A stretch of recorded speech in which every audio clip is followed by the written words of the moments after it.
ये कहानी अकीरा नाम के एक एम्प्लॉय की है जो कि अपनी कंपनी के टॉक्सिक वर्क कल्चर की वजह से उसकी लाइफ पूरी ब्लैक एंड व्हाइट हो चुकी है। उसे लाइफ में मजा आना बंद हो गया है। हर एक दिन एक ही जैसा जाता है। लेकिन फिर एक दिन अकीरा की लाइफ में भर जाते हैं रंग, क्योंकि शहर में फैल चुका है एक ऐसा वायरस जो सभी को ज़ॉम्बी बना रहा है। कहानी की शुरुआत में हम देखते हैं कि शहर के सभी लोग ज़ॉम्बी बन चुके हैं। बस एक ही इंसान बचा है जो अपनी जान के लिए भाग रहा है। शहर के सभी ज़ॉम्बीज उसके पीछे पड़े हुए हैं। लेकिन फिर हमें पता चलता है कि ये तो बस एक मूवी है जो हमारा प्रोटैगनिस्ट अकीरा इसे देख रहा था। अकीरा फिल्म के हीरो की लाइफ को अपनी लाइफ से कंपेयर करता है और उसे उसकी लाइफ ज्यादा बेटर लग रही थी। अकीरा सोने का सोचता है क्योंकि कल उसे वर्क पर भी जाना है। लेकिन फिर वो देखता है कि सुबह के तो 4 बज चुके हैं। अकीरा काम पर नहीं जाना चाहता था। वो थकान की वजह से सो जाता है। लेकिन हमेशा से अकीरा की जिंदगी ऐसी नहीं थी। बात है 3 साल पहले की, जब अकीरा की बड़ी सी कंपनी में जॉब लगी थी। वहाँ के लोग बहुत अच्छे थे। सभी लोग उसका स्वागत करते हैं। अकीरा भी बहुत खुश था क्योंकि वो इसी जॉब के हमेशा सपने देखा करता था। जब उसका बॉस उसे उसकी टेबल दिखाकर जाता है, वहाँ उसकी टक्कर साओरी नाम की लड़की से हो जाती है। साओरी को देखकर अकीरा को पहली नजर का प्यार हो गया था। साओरी लड़की भी बहुत अच्छी थी, बहुत अच्छे से बात करती थी। शाम को उसी कंपनी के कोवर्कर्स अकीरा को बार ले आते हैं उसके पहले दिन को सेलिब्रेट करने के लिए। अकीरा को बहुत मजा आ रहा था। वहाँ उसे साओरी भी दिखाई देती है। अकीरा सोचता है कि वो बहुत मेहनत करेगा, साओरी को इम्प्रेस करेगा और एक दिन उसे अपनी गर्लफ्रेंड बना लेगा। अब जैसे ही पार्टी खत्म होती है, अकीरा ये देख के चौंक जाता है कि सभी लोग अपने घर जाने की बजाय वापस कंपनी जा रहे हैं। इन सभी को इतना काम दिया गया था कि इन सभी को ओवर टाइम करना पड़ता है। जॉब के पहले दिन ही अकीरा को पूरी रात काम करना पड़ा था। यही नहीं, अकीरा को उस कंपनी में लगातार 2 दिन तक काम करना पड़ा। तीसरे दिन आधी रात जब वो घर जा पाता है, उस रात भी वो कुछ घंटे ही सो पाता है और सुबह हो जाती है। अकीरा अभी और सोना चाहता था। उसकी नींद पूरी नहीं हुई है, लेकिन फिर भी वो उठ जाता है। अपने आप को मोटिवेट करता है। ये करियर उसने खुद चुना था। वो पूरी मेहनत से काम करेगा। एक नई एनर्जी के साथ वो वापस ऑफिस जाता है। अब हमें अकीरा के ऑफिस के बारे में थोड़ी और बातें पता चलती हैं। अकीरा के ऑफिस में एम्प्लॉइज को कई तरह की छुट्टियां दी जाती हैं, पर आज तक कभी भी किसी एम्प्लॉय को छुट्टियां लेते हुए देखा नहीं है। यहाँ पे कई बार वर्कर्स को फ्री में ओवर टाइम भी करना पड़ जाता है। इन लोगों को खाने पीने तक का टाइम नहीं मिलता। कुछ लोग तो ऑफिस में ही सो जाते हैं और कई बार तो ये पूरा दिन एनर्जी ड्रिंक पीकर ही बिता देते हैं। इनका मैनेजर भी बहुत खड़ूस है। बात बात पर सभी को डांट लगाता रहता है। ऐसे ही अकीरा इस कंपनी में 1 साल निकाल देता है। अब तो अकीरा को नहाने धोने तक का भी पता नहीं चलता। आज एक एम्प्लॉय ने काम छोड़ दिया था तो मैनेजर उसका काम भी अकीरा को ही दे देता है। हम अकीरा के मैनेजर को बड़बड़ाते हुए देखते हैं कि अकीरा किसी भी काम का नहीं है। उसे कोई काम ठीक से नहीं आता। अब अकीरा के मन में ऐसे ख्याल आने लगे थे कि एक मिसाइल आके गिर जाए और सब कुछ तबाह हो जाए। तभी साओरी अकीरा के लिए लंच लेकर आती है, क्योंकि आज भी वो लंच टाइम में काम ही कर रहा था। सच पूछो तो अकीरा अब तक इस कंपनी में साओरी की वजह से ही टिका हुआ है। लेकिन उसी दिन अकीरा को पता चलता है कि साओरी तो उनके बॉस की टाइम पास है। मतलब कि उनका बॉस साओरी को ऑफिस में बुलाकर उसका फायदा उठाता है। उस रात अकीरा अपने आप से सवाल करता है कि वो अब तक इस कंपनी में क्यों टिका हुआ है, क्योंकि अकीरा को दूसरी जॉब ढूंढने का टाइम ही नहीं मिलता। और फिर तब उसके साथ क्या होगा जब दूसरी कंपनी उसकी कंपनी से भी बुरी हुई तो। इस वक्त तक अकीरा अंदर से खोखला हो चुका था। उसके जिंदगी के सारे रंग उड़ चुके थे। अकीरा को कहीं मर जाने का दिल करता है। अकीरा की जिंदगी झंड हो चुकी थी। वो दिन भर कोल्ड ड्रिंक और कप नूडल्स ही खाता रहता है, क्योंकि बाहर का अच्छा खाने का कभी उसे टाइम ही नहीं मिलता।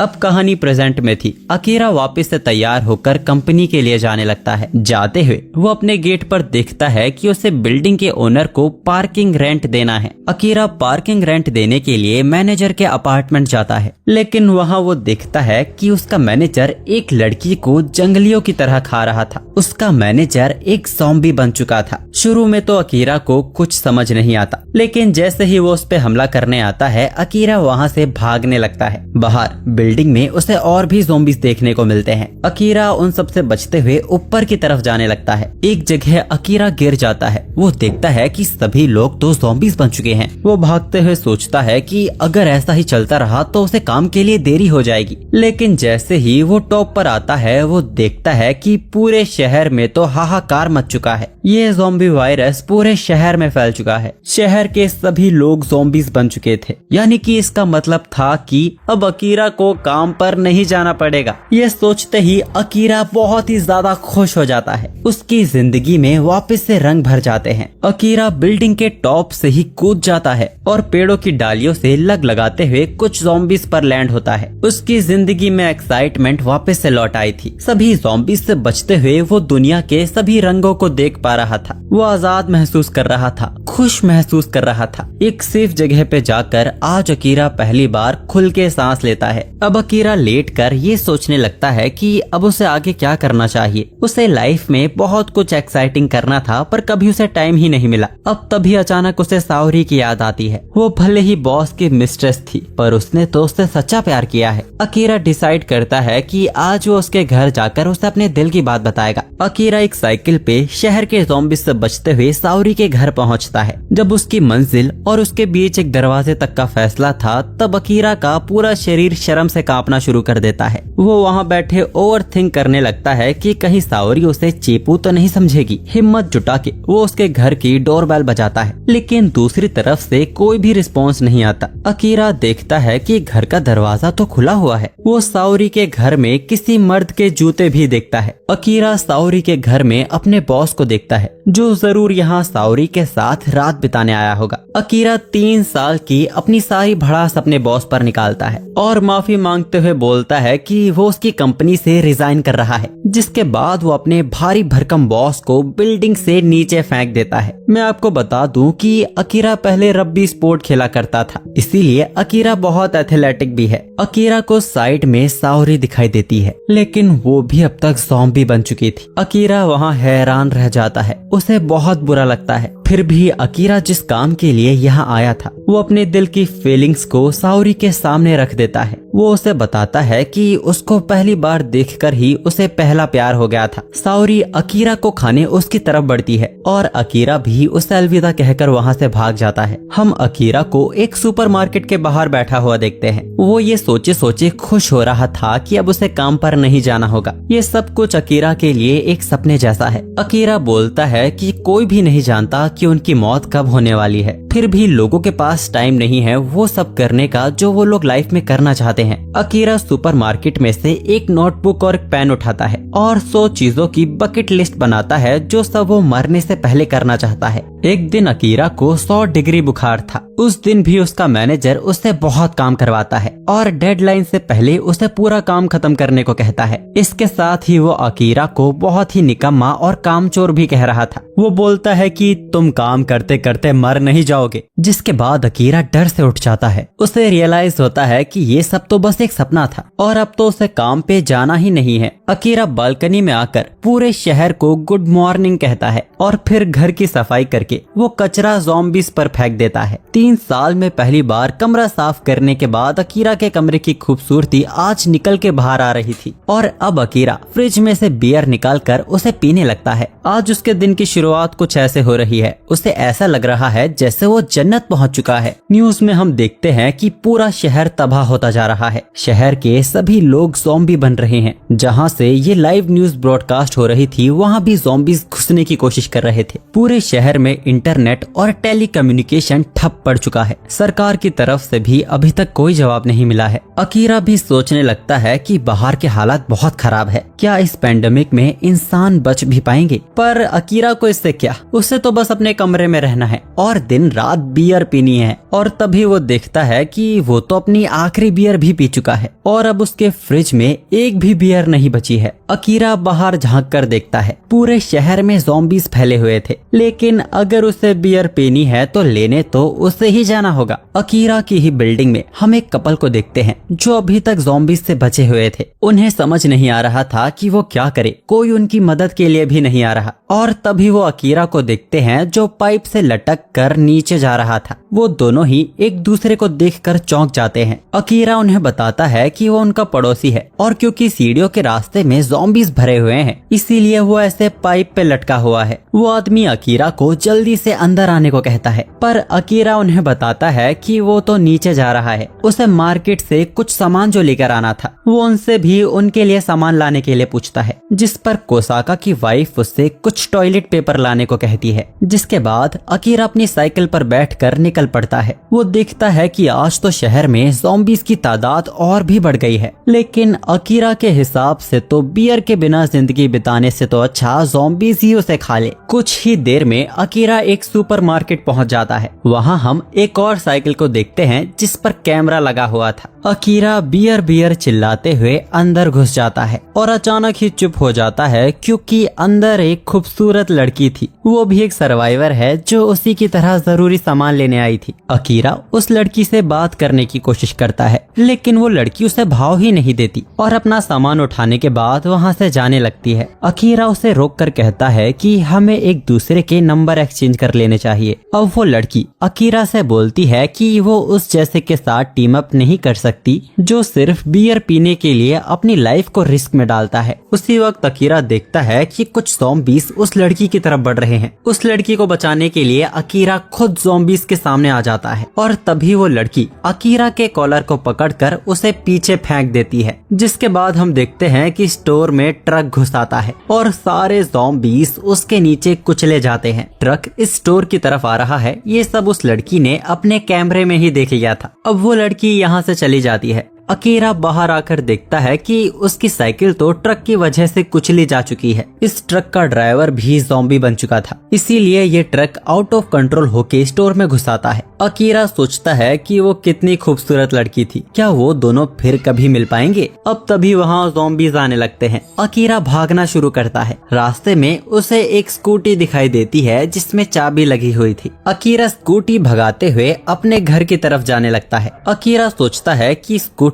उसकी बाइक से बहुत ही ज्यादा तेज है। ये पैंडेमिक अचानक से शहर में शुरू हुआ था और इसी वजह से रोडों पे बहुत सी ऐसी गाड़ियां हैं जिनमें चाबी लगी हुई है। अब तभी अकीरा को एक क्रूशर बाइक दिखती है। उसकी तो आंखें चमकने लगती है। अब वो बाइक को भगाते हुए अपने घर की ओर जाने लगता है, पर वो बाइक को पूरी तरह कंट्रोल भी नहीं कर पा रहा था। किसी तरह अकीरा अपने घर सलामत पहुंच जाता है। वो पाइप के ही जरिए ऊपर जाने लगता है और अपने पड़ोसी कोसाका फैमिली को आवाज देता है, पर तभी वो देखता है कि उनके घर में तो बहुत तोड़फोड़ और खून फैला हुआ है। यकीनन वो लोग भी ज़ॉम्बीज के हत्थे चढ़ गए होंगे। रात में बियर पीते हुए अकीरा वापस से वही सब चीजें सोचने लगता है कि इंसान की जिंदगी का कोई पता नहीं, फिर भी हम अपनी पसंद की चीजें नहीं करते और ना ही जिंदगी हमें ये सब करने का समय देती है। अकीरा उस नोटबुक को वापस से बाहर निकालता है और उन चीजों की लिस्ट बनाता है जो वो हमेशा से करना चाहता था। वो हर बार समय ना होने की वजह से इन चीजों को टाल दिया करता था, लेकिन अब ऐसा नहीं होगा। भले ही ये सब करने में उसे ज़ॉम्बीज ही क्यों ना खा ले। करीब 30 चीजें लिखने के बाद अकीरा को अपने पेरेंट्स की याद आती है और वो उस नोटबुक में अगली चीज यही लिखता है कि उसे अपने गांव वापस जाना है और लिस्ट में वो अगली चीज लिखता है कि उसे अपने सपनों की रानी से मिलना है। जिसके बाद अकीरा नोटबुक को बंद करके सो जाता है। अब सीन चेंज होता है और हम उसी लड़की को देखते हैं जो बिल्कुल 6 बजते ही उठ जाती है और उसके बाद ट्रेडमिल पे रनिंग करने लगती है। उसका पूरा ध्यान इमरजेंसी ब्रॉडकास्ट और शहर में क्या हो रहा है इस पर भी था। 1 घंटा रनिंग करने के बाद वो अपने विटामिन की गोली लेती है और उसके बाद हेल्प के लिए किसी से कम्युनिकेट करने की कोशिश करती है, लेकिन इसका कोई फायदा नहीं होता। इतना तो हम समझ गए थे कि शहर में इंटरनेट वापस आ गया है। अब इसके बाद वो भी अकीरा की तरह एक लिस्ट बनाती है। लिस्ट में वो लिखती है कि जितना हो सके खाना और पानी सिक्योर करके रखना है, अपने आप को फिट रखने के लिए रोज एक्सरसाइज करनी है और शुगर जितना हो सके उतना कम खाना है। वो ये सब इसीलिए करती है ताकि वो इस पैंडेमिक में सरवाइव कर सके। वो बहुत सारी ज़ॉम्बीज मूवी भी देखती है जिससे उसे 2 तरह के ज़ॉम्बीज के बारे में पता चलता है। पहले धीरे चलने वाले ज़ॉम्बीज और दूसरे तेज चलने वाले ज़ॉम्बीज, और उनके शहर में तो दोनों तरह के ज़ॉम्बीज मौजूद हैं।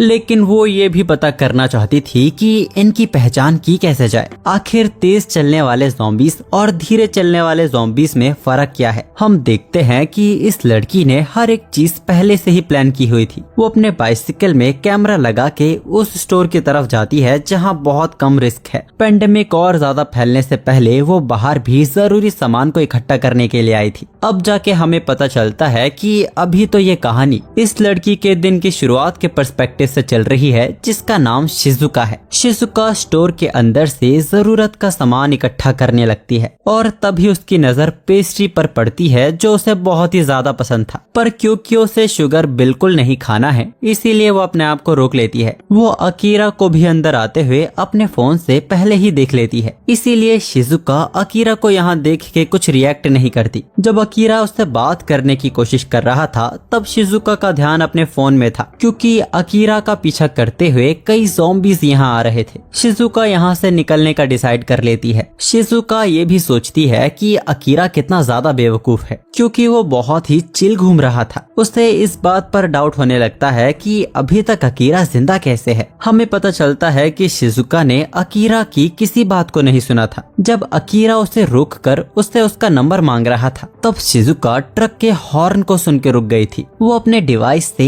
एक ट्रक को उनकी तरफ ही आता हुआ दिखती है। इस वक्त बाहर जाना भी खतरनाक था, क्योंकि शोर से उस पे ज़ॉम्बीज का हमला हो सकता है। वो ज़ॉम्बीज को जानबूझ के अंदर आने देती है और अकीरा को बातें भी सुनाती है। जब अकीरा उसे बचाने के लिए उसके सामने आने लगता है तब शिजुका घबरा जाती है और उसे पीछे फेंक देती है, क्योंकि वो ट्रक के सीधा निशाने पे आ रहा था। ये सब करने का आइडिया भी शिजुका को मूवी देखकर ही आया था। अब इसके बाद शिजुका वापस से अपने घर आ जाती है। खाना पीना डाटा उसने इकट्ठा कर लिया था। अपनी ही रिकॉर्डिंग को देख के वो ज़ॉम्बीज की कमजोरियां ढूंढने की कोशिश करती है। अकीरा को वीडियो में देखकर उसे अकीरा की याद आ जाती है कि ऐसे हालतों में भी एक बियर किसी को इतनी खुशी कैसे दे सकती है। अब वो भी ये सोचने लगती है कि उसे वो केक ले लेना चाहिए था। अब अचानक से सीन एक क्लब पर जाता है जहां एक छोटी सी बच्ची रो रही थी। उसके पेरेंट्स ज़ॉम्बीज के शिकार हो गए हैं। वो बहुत ही उदास और घबराई हुई थी। इस क्लब का मैनेजर शो उसे शांत कराता है और कहता है कि सब कुछ ठीक हो जाएगा। अब इसके बाद शो और उसके साथी हथियार लेकर बाहर आते हैं और ज़ॉम्बीज को क्लब के अंदर घुसने से रोकने लगते हैं। हम अकीरा को भी इसी एरिया में देखते हैं। वो अपने दोस्त कैंचो से मिलने यहाँ आया था। इससे कुछ घंटे पहले अकीरा घर में मार्कर से अपनी दाढ़ी बना रहा था। अब क्योंकि उसे जॉब पर नहीं जाना पड़ेगा, इसीलिए अकीरा अपनी पसंद की दाढ़ी रखने का सोचता है। पर उसके चेहरे पर दाढ़ी अच्छी ही नहीं लग रही थी और बढ़िया दाढ़ी उगाने वाली लाइन को वो अपनी लिस्ट से कट कर देता है। अकीरा सोच ही रहा था कि आज उसे क्या करना चाहिए, तभी उसके फोन पे बहुत सारी नोटिफिकेशन आने लगती है। अकीरा देखता है कि उससे कई लोगों के मैसेज हुए हैं, यानी कि शहर में इंटरनेट और कम्युनिकेशन वापस लौट आया है। वो अपनी जॉब में इतना ज्यादा बिजी रहने लगा था कि उसने अपने दोस्तों के साथ मिलना जुलना बिल्कुल ही बंद कर दिया था। आज उसे ये सब सोच के बहुत ही ज्यादा पछतावा होता है कि उसके इतना ज्यादा ओवर टाइम करने के बाद उसे क्या ही मिल गया। पता नहीं उसके दोस्त इस पैंडेमिक में जिंदा बच पाए होंगे भी या नहीं। तभी अकीरा को अपने एक दोस्त कैंचो की याद आती है और उसे यकीन था कि उसके जैसा लड़का तो अभी नहीं मरा होगा। वो जरूर किसी होटल में किसी लड़की के साथ मजे कर रहा होगा। अब दूसरी तरफ हम कैंचो को देखते हैं जो सच में एक होटल में फंस गया था। वो यहाँ लगभग 3 दिन से पानी पर ही टिका हुआ है, क्योंकि बाहर लॉबी में ज़ॉम्बीज भरे हुए हैं। और उससे भी बड़ी एक प्रॉब्लम थी कि उसके कमरे में भी एक ज़ॉम्बी है। वो तो कैंचो की किस्मत अच्छी थी कि वो ऐसे रूम में था और लड़की के ज़ॉम्बी बनने से पहले ही उसने उसे बांध दिया था। भूख के मारे कैंचो की हालत खराब होती जा रही थी। उसे अपने आखिरी पलों में अकीरा की याद आने लगती है। वो खुद भी नहीं जानता था कि उसे अकीरा क्यों दिखाई दे रहा है। अकीरा उसका वो दोस्त था जो उसके ऊट पटांग जोक्स पर भी जोर जोर से हंसा करता था। तभी कैंचो को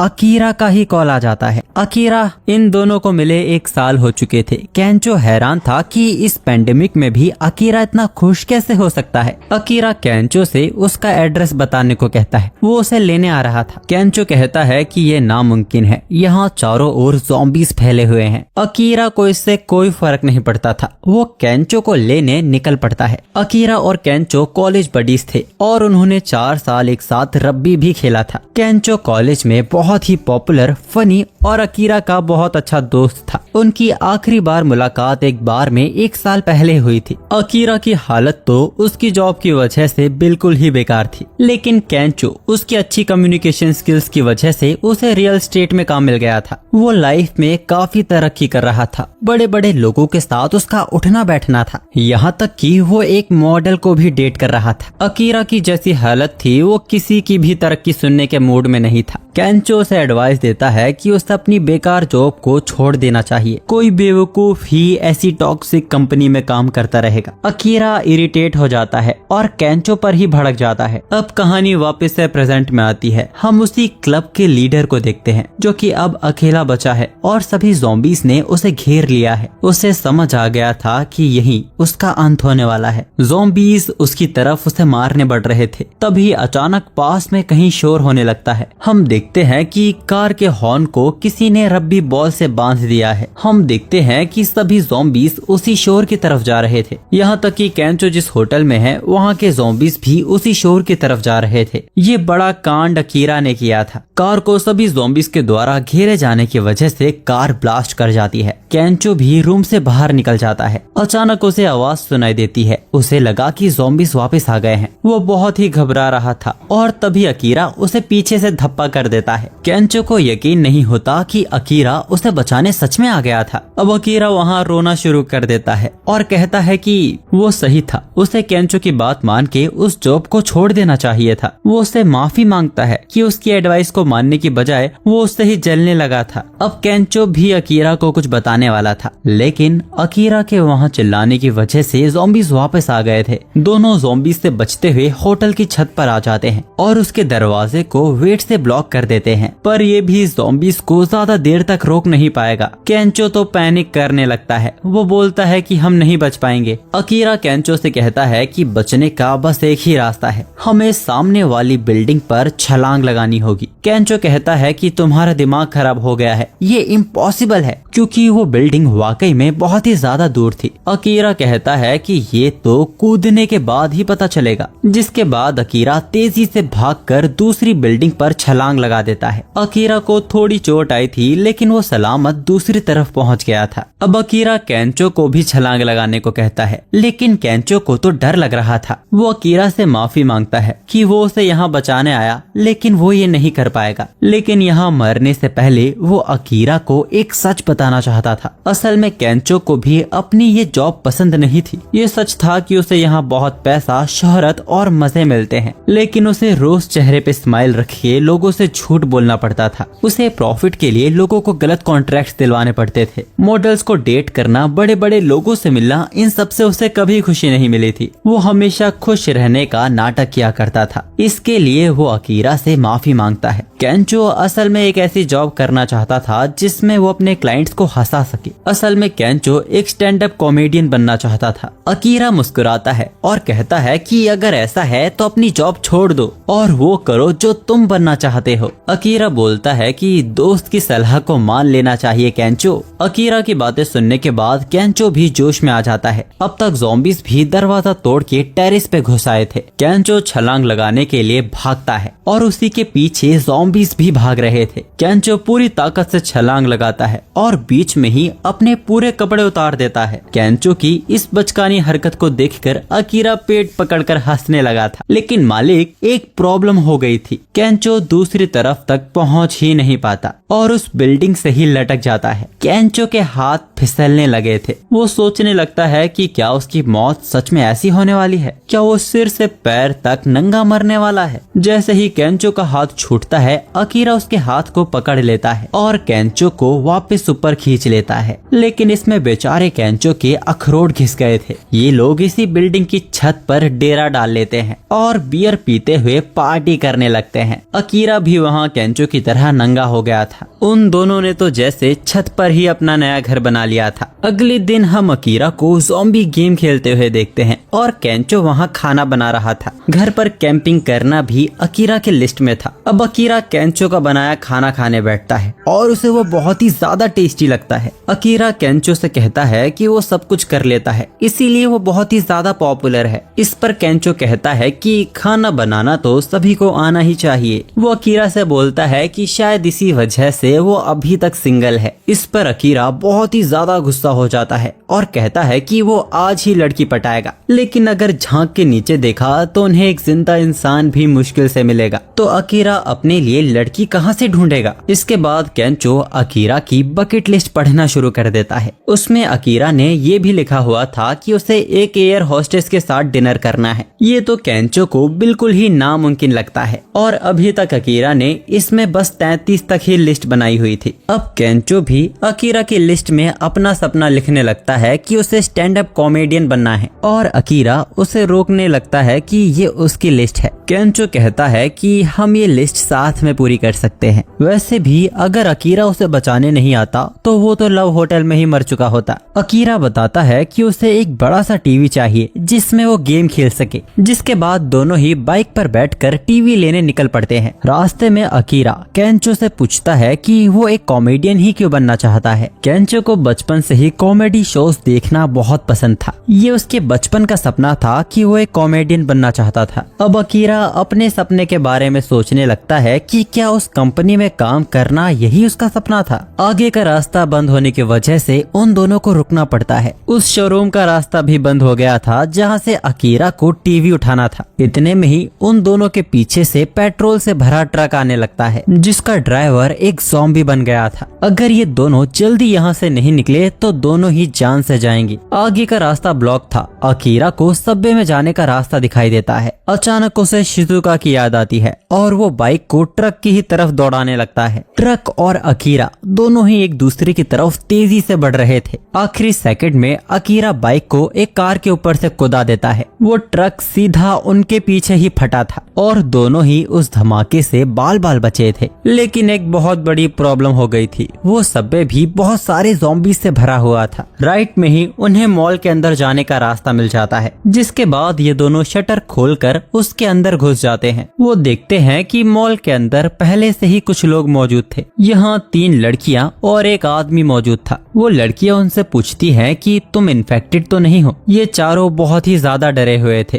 क्योंकि मॉल के चारों तरफ ज़ॉम्बीज फैले हुए हैं। पर क्योंकि ये लोग एक स्टोर के अंदर थे तो यहाँ खाने पीने की कोई कमी नहीं होने वाली है। अपने आप को शांत करने के लिए एक लड़की शराब पीने लगती है और बाकी सब भी अपने लिए कुछ खाने के लिए ले आए थे। जब ये लोग एक साथ बैठकर खा रहे थे तब दोनों को रियलाइज होता है कि ये भी तो उनकी लिस्ट में था, लड़कियों के साथ बैठकर डिनर करना। अब लड़कियों से इंटरेक्ट करने के लिए केंचो उनसे बात करने की कोशिश करता है। वो उन्हें अकीरा और उसकी कॉलेज लाइफ के बारे में बताने लगता है। अब बातों के बीच उन्हें पता चलता है कि ये तीनों लड़कियां तो एयर हॉस्टेज हैं, यानी कि उनका एक और सपना पूरा हो रहा था। इन लड़कियों के नाम थे रिका, माकी और युकारी। अब अकीरा इनमें से एक लड़की को पटाना चाहता था क्योंकि इसके बाद क्या पता कि उसे कोई जिंदा लड़की से मिलने का मौका मिले भी या ना मिले। पर अकीरा यहाँ पूरी तरह ब्लैंक हो जाता है कि उसे बात की शुरुआत कैसे करनी चाहिए। स्कूल टाइम में वो स्पोर्ट्स में बिजी था और उसके बाद जॉब में बिजी हो गया। अकीरा किसी तरह हिम्मत करके युकारी के बगल में बैठ जाता है और उससे सीधा यही पूछ लेता है कि क्या उसका कोई बॉयफ्रेंड है। ऐसे टाइम पर ऐसा सवाल सुनकर युकारी को बिल्कुल भी अच्छा नहीं लगता। अकीरा की सांसें फूलने लगती है। उससे खुद पे शर्म आ रही थी। वो केंचो से मदद मांगने की कोशिश करता है लेकिन केंचो तो अपना अलग सेट हो गया था और वहाँ केंचो ने माकी को इम्प्रेस भी कर लिया था। ये देखकर अकीरा की आंखों में आंसू आ जाते हैं। वो सोचने लगता है कि काश वो भी केंचो की तरह हैंडसम होता, लेकिन अकीरा भी हार नहीं मान रहा था। आज उसे किसी न किसी को पटाना ही था। सभी को वहाँ इम्प्रेस करने के लिए अकीरा शराब की एक पूरी बोतल गटकने लगता है। केंचो भी अपने कपड़े उतार कर वहाँ डांस करने लगता है, लेकिन पूरी बोतल गटकने से अकीरा की हालत खराब हो जाती है और वो बाथरूम में जाकर वहाँ उल्टियाँ करने लगता है। अकीरा फेल हो गया था पर वो अपने दोस्त के लिए खुश था कि कम से कम उसे तो लड़की मिल गई। तभी युकारी वहाँ आकर अकीरा की पीठ सहलाने लगती है। उसे यहाँ देखकर अकीरा की उम्मीदें वापस से जाग जाती हैं। इधर केंचो भी माकी को किसी कमरे में लेके जा रहा था। वहाँ बस रिका रीका और वो आदमी ही अकेला बचा था। हम देखते हैं कि ये आदमी तो एक ज़ॉम्बी से इन्फेक्टेड है और अब उस इन्फेक्शन का उस पे असर होने लगा था। वो आदमी एक ज़ॉम्बी में बदल जाता है। रीका कुछ समझ पाती वो आदमी उसे काट लेता है। ये चीख केंचो को भी सुनाई देती है, लेकिन माकी को तो अभी अनदर राउंड चाहिए था। इधर युकारी अकीरा को बताती है कि उसे उसकी चिंता हो रही थी, इसीलिए वो यहाँ उसे देखने आ गई। अकीरा तो इसे प्यार समझने लगा था, लेकिन फिर उसे पता चलता है कि युकारी का तो एक बॉयफ्रेंड है। वो कांटेक्ट नहीं कर पा रहे हैं, लेकिन उसे यकीन है कि वो जिंदा होगा। अकीरा का अभी फेविक्विक से हाल फिलहाल में जुड़ा हुआ दिल वापस से टूट जाता है, पर इसका मतलब ये भी था कि सच में युकारी को उसकी चिंता हो रही थी। चीख को सुनकर केंचो नीचे आता है और वो देखता है कि रीका तो एक ज़ॉम्बी में बदल गई है। वो सीधा केंचो पर हमला कर देती है। केंचो तो उससे बच जाता है, लेकिन माँ की नशे में होने की वजह से उससे नहीं बच पाती और रीका उसे काट लेती है। इसके बाद रीका वापस से केंचो पर हमला करती है। केंचो पास में पड़ा बैग उसके मुंह पे मारता है और वो बेहोश हो जाती है। केंचो को कुछ समझ नहीं आ रहा था और तभी उसे उस आदमी की याद आती है कि वो कहाँ है। इधर अकीरा और युकारी आपस में काफी बातें कर रहे थे। युकारी उसे बताती है कि उसकी जॉब भी काफी थका देने वाली है, लेकिन फिर भी वो पैसेंजर्स के लिए जॉब करती रही। लेकिन एक दिन एक बूढ़े आदमी ने उसे बहुत भला बुरा कहा था, क्योंकि उसकी फ्लाइट लेट हो गई थी। युकारी को उस दिन बहुत ज्यादा बुरा लगा था। वो इसमें अपनी ही गलती मानती है, क्योंकि उसे ही लगा था कि ये जॉब शानदार होगी। अकीरा बताता है कि शुरू में उसे भी अपनी जॉब शानदार लगी थी, लेकिन सच तो बिल्कुल ही अलग था और आज उसे रियलाइज होता है कि वो तो उसका सपना था ही नहीं। पर अकीरा उससे बोलता है कि अगर उसका सपना सच में एक एयर होस्टेज बनने का था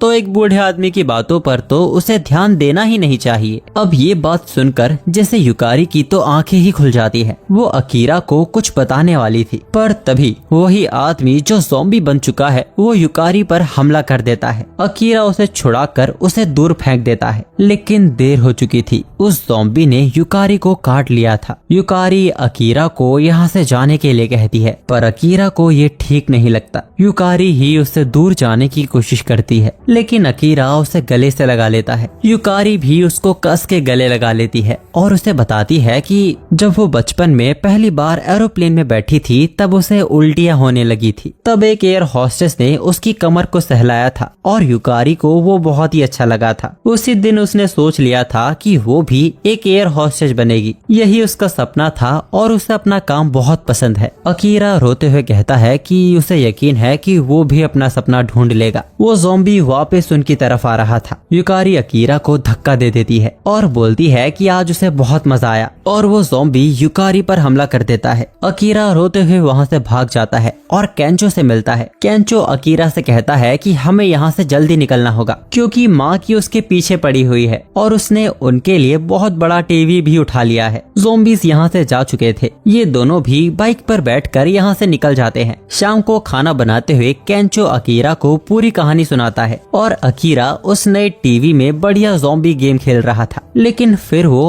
अपने सपने के बारे में सोचने लगता है। अब अकीरा अपनी डायरी में ये भी लिख देता है कि उसे अपने बचपन का सपना याद करना है। अब इसके बाद कहानी फ्लैशबैक में जाती है, जब एक बच्ची और एक डॉग को कुछ लोग परेशान कर रहे थे। अकीरा उन लोगों को काट लेता है और उन्हें भगा देता है। उसने हीरो कॉस्ट्यूम पहनी हुई थी और वो खुद को नायक बता रहा था, न्याय का रक्षक। अब अकीरा की आंखें खुल जाती है और वो उठते ही अपनी लिस्ट में वो आखिरी लिखी चीज देखने लगता है। कुछ देर बाद केंचो बताता है कि हालात बहुत ज्यादा खराब हैं। ये ज़ॉम्बी वायरस पूरे जापान में फैल चुका है और शायद ही पूरे देश में कोई सेफ जगह बची होगी। लेकिन फिर उसे पता चलता है कि होकाइडो में मिलिट्री ने कंट्रोल वापस पा लिया है और कुछ गाँव ने भी गाँव में घुसने वाले टनल्स को ब्लॉक कर दिया है, जिससे ज़ॉम्बीज उन तक नहीं पहुँच पाएंगे। इसका मतलब था कि अकीरा का गाँव भी सुरक्षित होगा, क्योंकि अकीरा का गाँव बहुत ही पहाड़ी इलाकों में है। अब इसके बाद ये दोनों टंकी के पानी से नहाने लगते हैं। केंचो ने अपने बालों को कलर कर लिया था। वो भी अकीरा की तरह वो सब करना चाहता है जो वो करना चाहता था। वो स्टैंड अप कॉमेडियन बनना चाहता है, तो ये बाल तो उस पे सूट भी करेंगे। अकीरा केंचो को बताता है कि उसे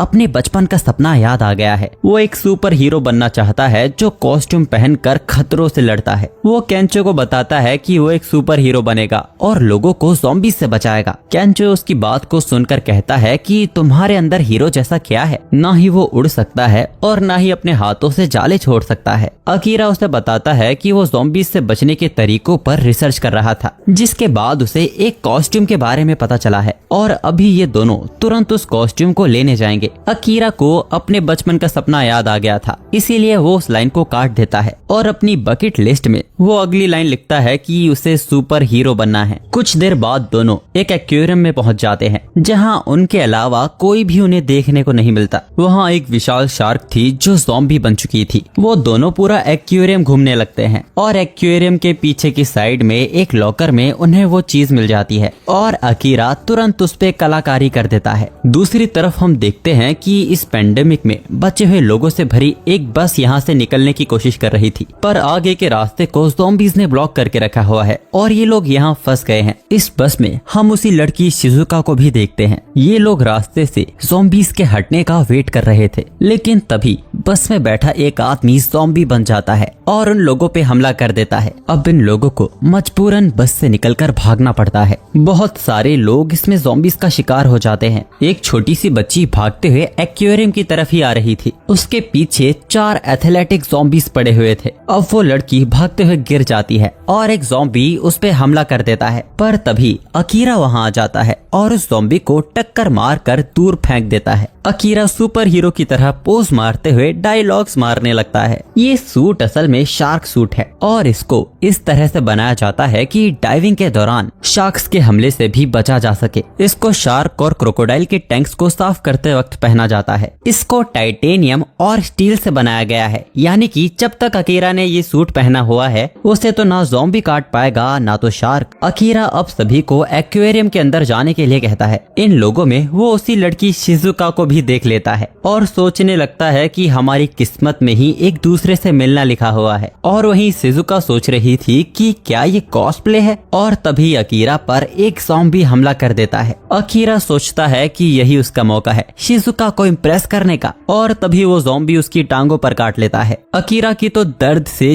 चीख निकल गई थी। अब सभी ज़ॉम्बीज अकीरा पर एक साथ चढ़ जाते हैं। केंचो समझ जाता है कि ये सूट सिर्फ काटने से बचाता है, लेकिन दर्द तो फिर भी होगा। अकीरा केंचो से उसकी मदद करने के लिए कहता है। केंचो कहता है कि हमारे पास बस एक ही सूट था, तुम्हें इससे अकेले ही निपटना होगा। इतना कहकर केंचो दरवाजे को बंद कर देता है। तड़पते हुए सुपर हीरो को विलन्स के बीच अकेले छोड़ दिया जाता है। अब इसके बाद अकीरा सभी ज़ॉम्बीज को पानी में फेंक देता है और सोचने लगता है कि वो उसे देख रही थी। उसको इम्प्रेस करने का मौका उसने फिर से गवा दिया। वो सोचता है कि सुपर हीरो बनना भी कितना मुश्किल होता है। बचे हुए लोगों को एक्वेरियम के अंदर सेव कर लिया गया था और अब अकीरा भी अंदर आ जाता है। अकीरा केंचो को बताता है कि वो इस लड़की से पहले भी मिल चुका है। केंचो अकीरा को जाके उससे बात करने के लिए कहता है। अकीरा शिजुका से बात करने जाता है कि क्या कोइंसिडेंस है ना, हमारी फिर से मुलाकात हो गई, पर शिजुका तो उसे भूल ही गई थी। अकीरा उसे याद दिलाता है कि कुछ दिनों पहले ही हम कन्वीनियंस स्टोर पे मिले थे। अब बातों बातों में अकीरा उससे वापस से उसका नंबर मांगने लगता है। शिजुका उसे बीच में टोककर उससे पूछती है कि लोगों को बचाने में तुम्हारा क्या फायदा है। वो साइकोलॉजी का ज्ञान पेलने लगती है। जिन लोगों के अंदर सेल्फ स्टीम न हो और उन्हें लोगों का अटेंशन चाहिए होता है, तो वो अपने पसंदीदा हीरो की नकल करने लगते हैं। सीधे तौर पे वो ये कहना चाहती थी कि जिन लोगों को समाज में कोई पूछता नहीं है और जिन लोगों में कोई काबिलियत नहीं होती, वो लोग ये हरकतें करते हैं। केंचो अपने भाई के सपोर्ट में आता है कि उसने ज़ॉम्बी से लोगों की जान बचाई है। शिजुका कहती है कि वो भी इस बात को मानने से इनकार नहीं कर रही है, लेकिन क्या उसने ये सोचा कि उसके इस कदम से उसके अपने लोग भी खतरे में आ सकते हैं। इसके बाद भी शिजुका बोलना बंद नहीं कर रही थी। केंचो को तो गुस्सा आने लगता है, पर अकीरा सोचने लगता है कि हीरो बनने के चक्कर में उसने केंचो को भी खतरे में डाल दिया है। उसके मन में ये सवाल उभरने लगता है कि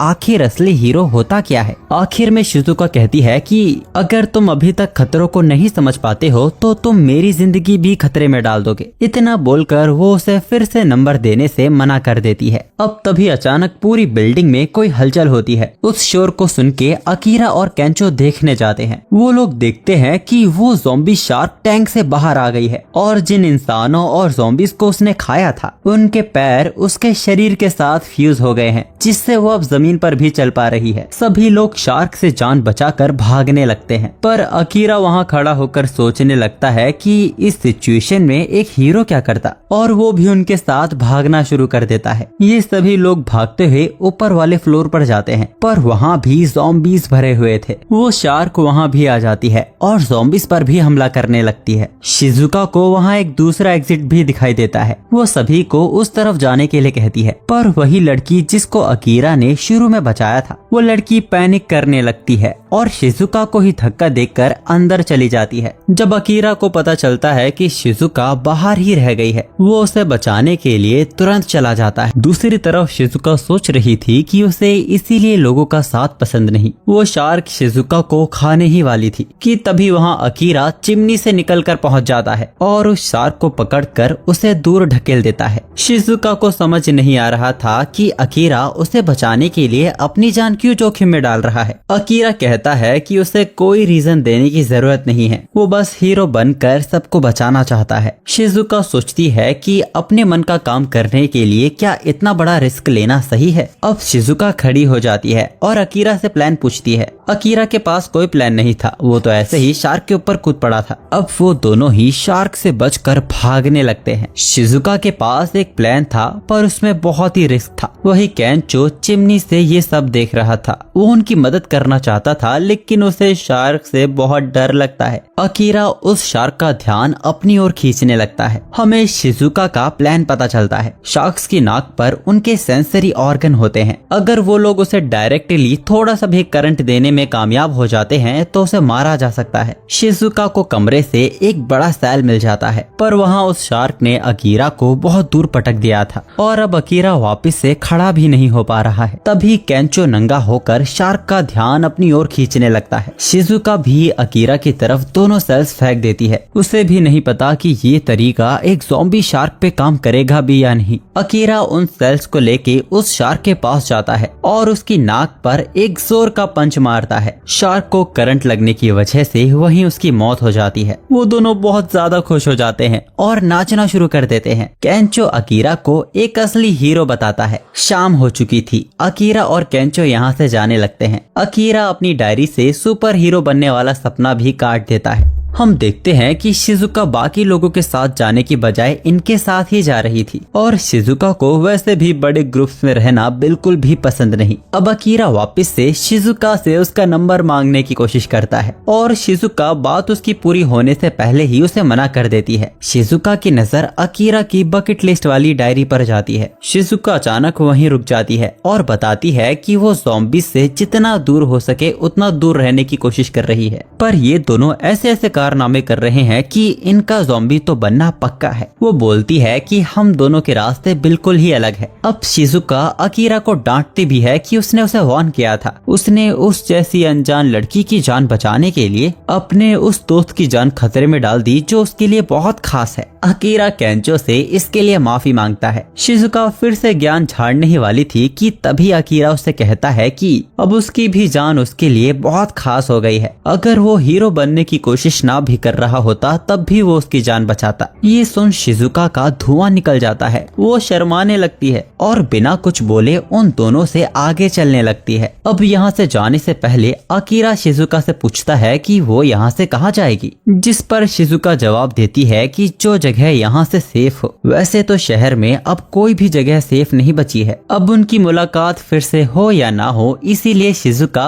अकीरा को अपना कॉन्टैक्ट नंबर दे देती है। अकीरा की खुशी का कोई ठिकाना नहीं था। अब इसके बाद ये लोग अपने अपने रास्ते अलग अलग हो जाते हैं। केंचो से पूछता है कि अब आगे क्या करना है। अकीरा कहता है कि उसे शहर आए 7 साल हो चुके हैं। उसने बहुत मौज मस्तियाँ की। केंचो से उसकी मुलाकात कॉलेज में हुई। इसके बाद यहाँ आकर वो अपनी कंपनी का गुलाम बन गया। उसका इस बड़े शहर से मन भर गया है और वो वापस गाँव जाना चाहता है। वो दोनों यहाँ से अकीरा के गाँव गुनमा के लिए निकल पड़ते हैं। रास्ते में वो दोनों एक महंगी ज्वेलरी ज्वेलरी शॉप में रुक जाते हैं। वहाँ पे करोड़ों रुपयों की वॉच देख के उनकी आंखें चौंध जाती हैं। वो लोग उन्हें पहन के फोटोज खिंचाने लगते हैं और अकीरा सोना पहनने वाली लाइन को भी अपनी लिस्ट से कट कर देता है। रात में वो लोग देखते हैं कि पानी का टैंक खत्म हो गया है। शहर से बिजली भी कट हो चुकी है क्योंकि पावर स्टेशन चलाने वाले लोग ही नहीं बचे होंगे। उनके मोबाइल तो चार्ज थे लेकिन बिना इंटरनेट के वो किसी काम के नहीं। ज़ॉम्बीज़ की तादाद भी बढ़ती जा रही है। उनका यहाँ रहना और भी रिस्की हो रहा है। अपनी मौज मस्ती छोड़कर इन्हें सीरियसली इस बारे में सोचना चाहिए। खाने पीने का इंतजाम करना अब मुश्किल हो जाएगा। अकीरा सोचने लगता है कि क्या उन्हें खेती करना शुरू कर लेना चाहिए। क्या इस पेंडेमिक में उनकी रामेन शॉप चल पाएगी? लेकिन उनकी चाउमीन खरीदेगा कौन?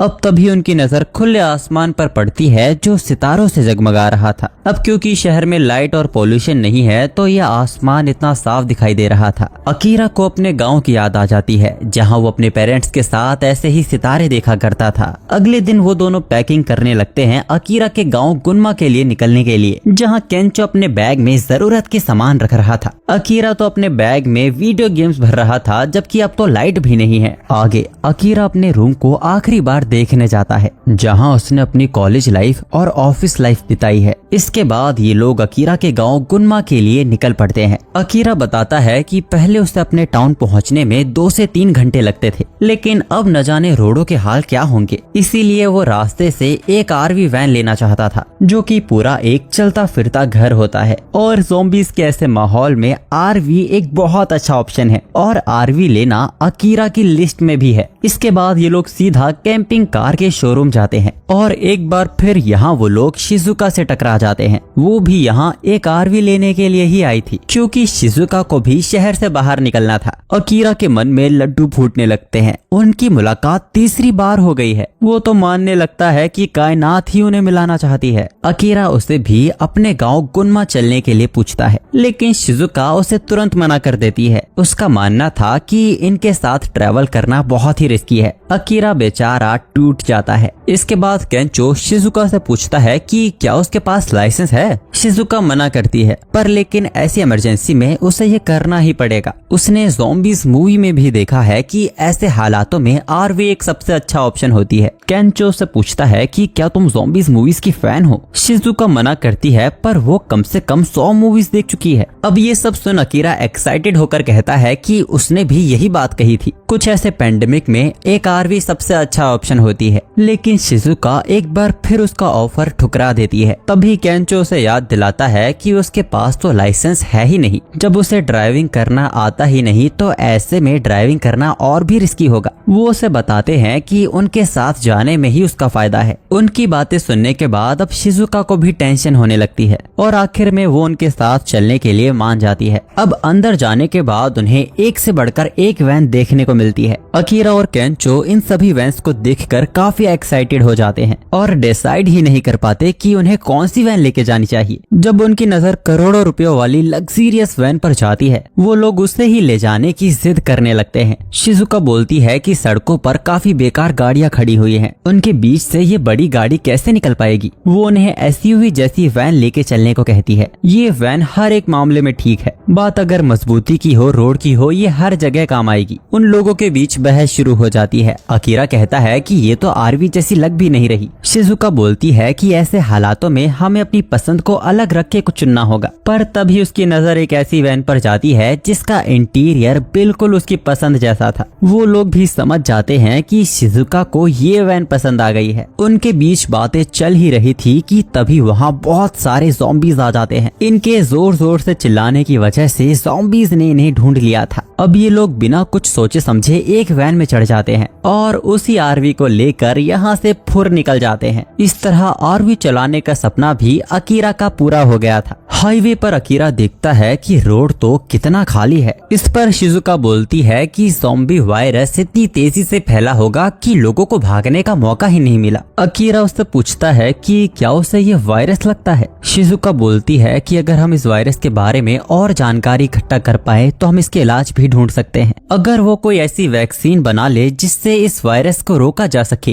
तो इंसानियत को अभी भी बचाया जा सकता है। अकीरा बोलता है कि दुनिया में कहीं न कहीं कुछ ऐसे लोग होंगे जो इस पे रिसर्च कर रहे होंगे और इस वायरस को रोकने की कोशिश कर रहे होंगे। शिजुका बोलती है कि हम जैसों से इसका कोई वास्ता नहीं जो मुश्किल से अपने आप को जिंदा रख पा रहे हैं। सफर करते हुए शाम हो चुकी थी। अब अकीरा का गांव ज्यादा दूर नहीं बचा था। अकीरा को भूख लग रही थी। वो कहीं खाने का इंतजाम करने को कहता है। केंजो भी कहता है कि अंधेरा होने वाला है, हमें कहीं कैंप कर लेना चाहिए। तभी अचानक शिजुका को रास्ते में कीलों का जाल दिखता है। पंचर होने की वजह से वो लोग कंट्रोल खो देते हैं और केंचो का तो एक्सीडेंट ही हो जाता है। अकीरा तुरंत केंचो के पास जाता है। उसे काफी चोट आ गई थी। उनको कुछ समझ पाता अचानक कुछ लोग आकर उनका रास्ता ब्लॉक कर देते हैं। अकीरा हैरान हो जाता है ये देखकर कि इस ग्रुप का लीडर तो उसके ऑफिस का चीफ कोसुगी था। अकीरा को अपने ऑफिस के वो डरावने दिन वापस से याद आने लगते हैं। अकीरा को वापस से डर लगने लगता है। उसके आगे तो उसकी आवाज भी नहीं निकल रही थी। कोसुगी उससे कहता है कि वो उसे जिंदा देखकर खुश हुआ। वो इन पंचर हो चुके टायर्स के साथ आगे नहीं जा पाएंगे। कोसुगी कहता है कि वो उसकी मदद करेगा। उसके पास एक्स्ट्रा टायर हैं और उसके दोस्त की मरहम पट्टी के लिए मेडिकल इक्विपमेंट्स भी हैं। कोसुगी अकीरा से कहता है कि वो खुश नसीब है क्योंकि उनके पास खाना भी है। अपने चीफ का इतना बड़ा दिल देख अकीरा खुश हो ही गया था कि तभी कोसुगी बोलता है कि इसके बदले में अकीरा को उसके लिए वापस से काम करना होगा। शिजुका इनके चाल को समझ जाती है।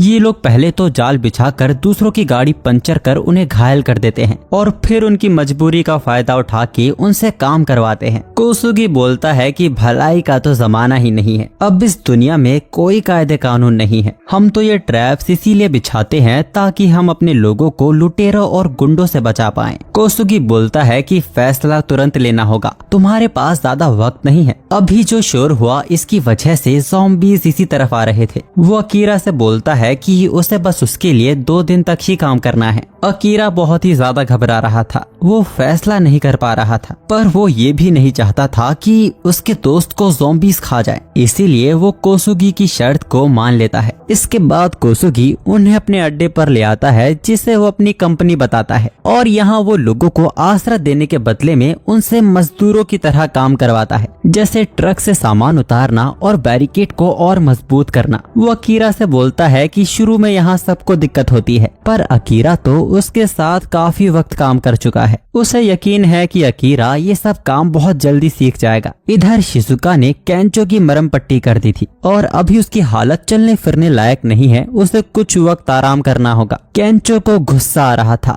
कि उसकी वजह से उसका दोस्त वापस से गुलाम बन गया है, लेकिन उन्हें 2 दिनों तक झेलना ही पड़ेगा। वो कुछ नहीं कर सकते। पर शिजुका को लगता है कि ये बात सिर्फ 2 दिनों तक तो नहीं टिकने वाली है। इधर ट्रक से सामान उतारते उतारते अकीरा के हाथ दुखने लगे थे। उसे लगने लगता है कि उसकी जिंदगी वापस से पहले जैसी हो गई है। पर अकीरा अपने आप को समझाता है और अपनी लिस्ट को देखकर वापस से मोटिवेट हो जाता है। यहाँ वो देखता है कि सभी लोग गर्मी में बहुत काम कर रहे हैं। वो सभी के लिए जनरेटर चलाकर फ्रीजर में बियर ठंडी करने लगता है। आज डिनर में वो लोग ठंडी बियर पिएंगे, लेकिन उसे ये करते हुए कोसुगी देख लेता है और अकीरा को बहुत डांटने लगता है कि उससे बिना पूछे वो कोई भी काम कैसे कर रहा है। कोसुगी को सामने देखकर वो घबराने लगता है। उसकी सांसें फूलने लगी थी। वो अकीरा को आखिरी वार्निंग देता है कि बिजली खर्च ना करे, लेकिन तभी कोसुगी के गैंग के लोग यहाँ आ जाते हैं और ठंडी बियर देखकर बहुत खुश हो जाते हैं, क्योंकि कोसुगी उन्हें हमेशा गर्म बियर ही पिलाता था। उनके सामने कोसुगी पलट जाता है और कहता है कि उसने ही अकीरा से कहा था कि बियर ठंडी कर दे। आज रात वो लोग अकीरा और उसके दोस्तों के लिए वेलकम पार्टी रखेंगे और सभी लोगों की मेहनत के बदले वो उन्हें ये इनाम दे रहा है। ये सुन के वो लोग खुश हो जाते हैं और कहते हैं कि हमने उसे ज्वाइन करके अच्छा किया।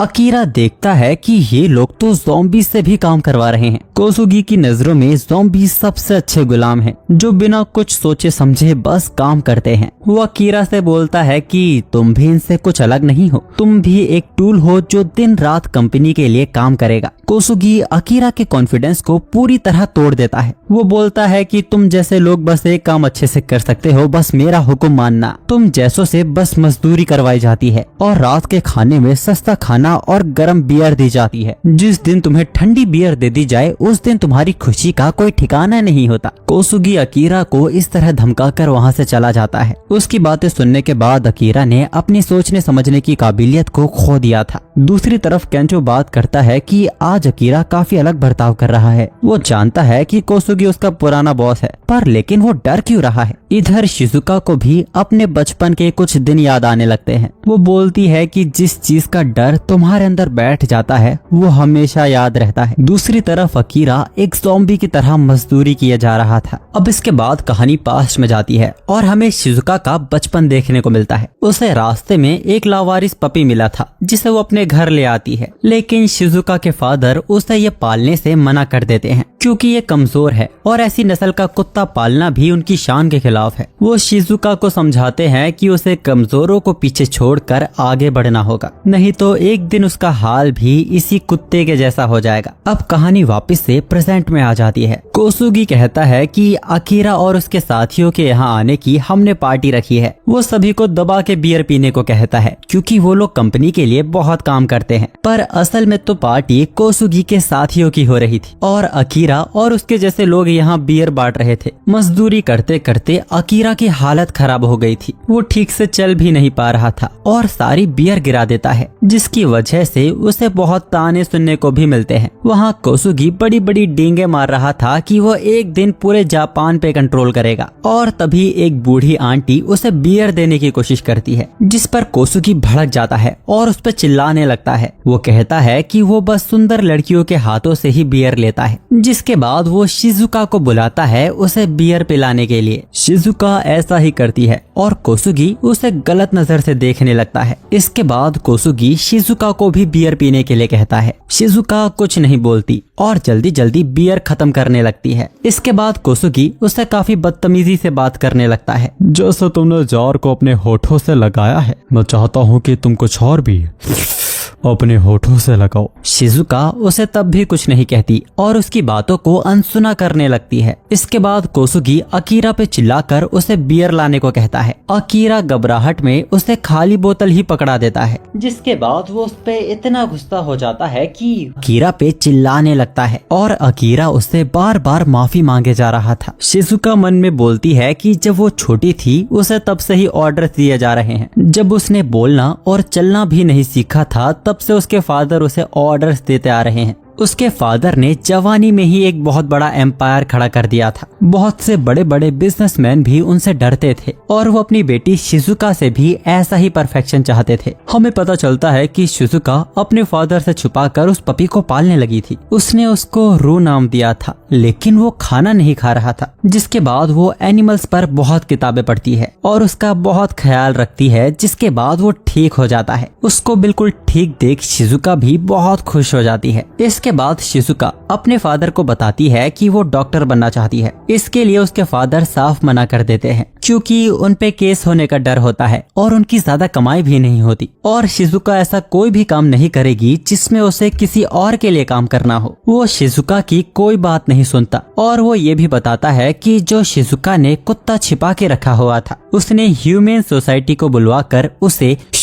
करवा दिया है। वो बोलता है कि ये जो शोहरत की जिंदगी तुम जी रही हो वो किसकी वजह से तुम्हें मिली है। शिजुका जैसे जैसे बड़ी हुई उसके फादर उसे ऑर्डर्स देते गए, जैसे वायलेंस क्लास मत जाओ, अपने से गरीब लड़के के साथ डेट पे मत जाओ। शिजुका को ये सब कभी पसंद नहीं था, लेकिन जिंदा रहने के लिए उसे उनकी बात माननी पड़ती थी। अब कहानी वापस से प्रेजेंट में आती है। हम देखते हैं कि अकीरा ने थोड़ा सामान गिरा दिया है, जिस पर कोसुगी उसे वापस से डांट लगाने लगता है। वो पेनल्टी में अकीरा को और 2 दिन काम करने के लिए कहता है। अकीरा बोलता है कि हमारी बात तो बस आज तक के लिए ही हुई थी, जिस पर कोसुगी उस पर और ज्यादा चिल्लाने लगता है। तुमने मुझे मुड़ के वापस जवाब कैसे दिया? उसकी डांट से अकीरा का दिमाग ही काम करना बंद कर देता है। इसके कुछ देर बाद कोसुगी अकीरा से कहता है कि वो बहुत ही टैलेंटेड है और वो नहीं चाहता कि वो यहाँ से कभी भी जाए। बाहर की दुनिया उसके लिए बहुत ही खतरनाक है। बाहर खाने पीने सोने के लिए उन्हें बहुत दिक्कत आएगी वो बाहर जरूर ज़ॉम्बीज से मारा जाएगा। इसीलिए वो अकीरा को यहीं रुकने को कहता है और उसके ऑर्डर्स मानने को कहता है। इसके बाद हमें शिजुका का एक और फ्लैशबैक देखने को मिलता है। शिजुका के फादर गरीबों का एग्जाम्पल देते हुए उससे कहते हैं कि इन सभी लोगों ने अपनी मर्जी का काम किया और आज इन सब की ये हालत है, लेकिन तुम्हें बस मेरे ऑर्डर्स को फॉलो करना है, इसी में तुम्हारा फायदा। शिजुका मन में बोलती है कि मेरा फायदा है या आपका। शाम हो जाती है। शिजुका वैन में बैठी हुई थी। उसे वहाँ अकीरा की बकेट लिस्ट वाली नोटबुक मिलती है। वो अकीरा की बकेट लिस्ट पढ़ने लगती है और कहती है कि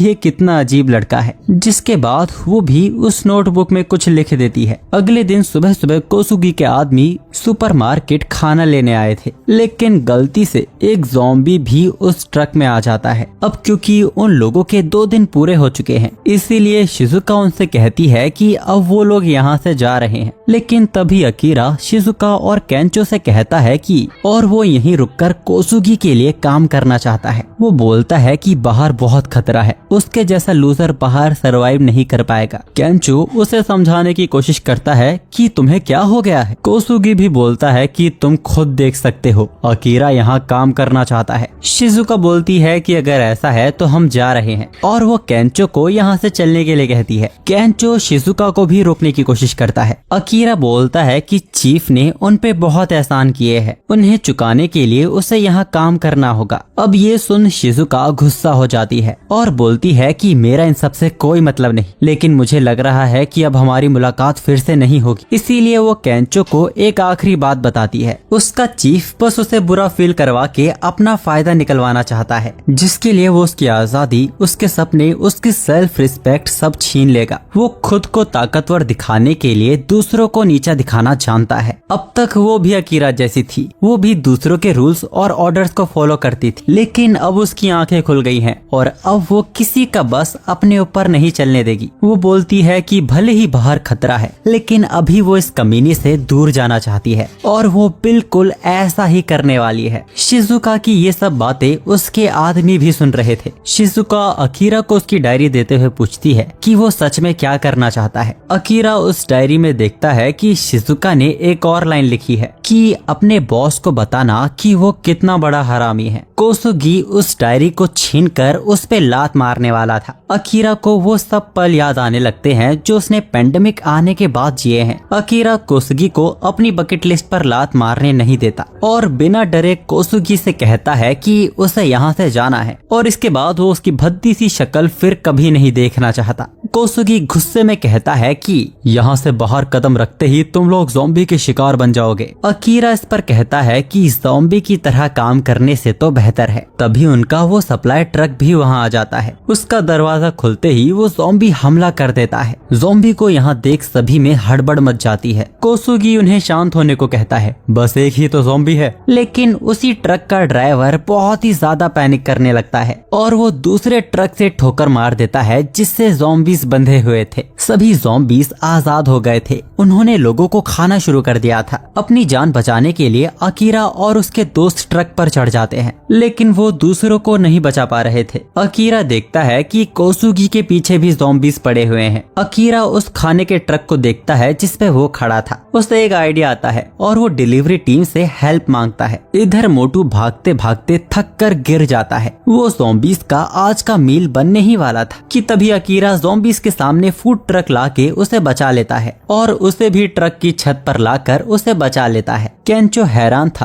कि अकीरा उस हरामी की मदद क्यों कर रहा है। अकीरा अपने सामने किसी को भी ज़ॉम्बीज से मरता नहीं देखना चाहता और ये चीज भी अकीरा की बकेट लिस्ट में है। अब डिलीवरी टीम अपने ट्रक्स को लाके ज़ॉम्बीज को घेर लेती है। अकीरा ने फूड ट्रक का गैस सिलेंडर चालू छोड़ दिया था, जिसके बाद वो वहाँ चिंगारी छोड़कर कोसुगी को लेके वहाँ से कूद जाता है और धमाके में सारे ज़ॉम्बीज मारे जाते हैं। सभी लोग वहाँ अकीरा की तारीफ करने लगते हैं। अकीरा कहता है कि ये सब उसने अकेले नहीं किया है। शिजुका भी उसकी तारीफ में कहती है कि वो हमेशा ही कुछ पागलों जैसी चीजें करता रहता है। अब कोसुगी यहाँ आके कहता है कि उसे अपने वर्कर अकीरा से यही उम्मीद थी। उसने अपने आप को साबित किया है और सभी लोगों को उससे सीखना चाहिए। लेकिन अब कोई भी कोसुगी की बातों में नहीं आ रहा था। वो उसे तानाशाह बोलते हैं और उससे अच्छा लीडर तो वो अकीरा को बताते हैं। बाकी लोग भी यहाँ से जाने लगते हैं और अब वो यहाँ अकेला रह जाता है। यहाँ से निकलने के बाद अकीरा सभी को बताता है कि उसे कुछ भी याद नहीं है। जब भी कोसुगी उसके सामने आता था उसका दिमाग ही काम करना बंद कर देता था। अकीरा इससे ये तो सीख गया है कि जॉब करना उसकी बस की बात नहीं है। इस पे शिजुका कहती है कि इतनी जल्दी मत करो, हर समय नई नई जॉब्स आती रहती है, जैसे ड्रोन पायलट, ई स्पोर्ट प्लेयर, यूट्यूबर, ऐसी जॉब्स आती रहती हैं जिनका पहले कोई नामो निशान ही नहीं था। कल की चिंता मत करो, लाइफ को एंजॉय करो, क्या पता कल यही तुम्हारी जॉब बन जाए। अब काफी ट्रैवल करने के बाद हम इन लोगों को किसी नदी पर योगा करते हुए देखते हैं। अकीरा उन्हें माइंडफुलनेस के बारे में बताता है, यानी कि पास्ट और फ्यूचर की चिंता करना छोड़ देना और प्रेजेंट में जीना। नदी पर योगा करना भी अकीरा की बकेट लिस्ट में था। योगा करने के बाद वो लोग वापस से अकीरा के गांव गुनमा के लिए निकल पड़ते हैं। हमें पता चलता है कि अकीरा ने अपनी लिस्ट में से 15 काम पूरे कर लिए हैं और उसे लग रहा है कि वो अपनी बकेट लिस्ट को एक ही महीने में पूरी कर लेगा। शिजुका उससे कहती है कि लिस्ट पूरी होते ही कहीं तुम अपने आप को ज़ॉम्बीज़ के हवाले तो नहीं करने वाले।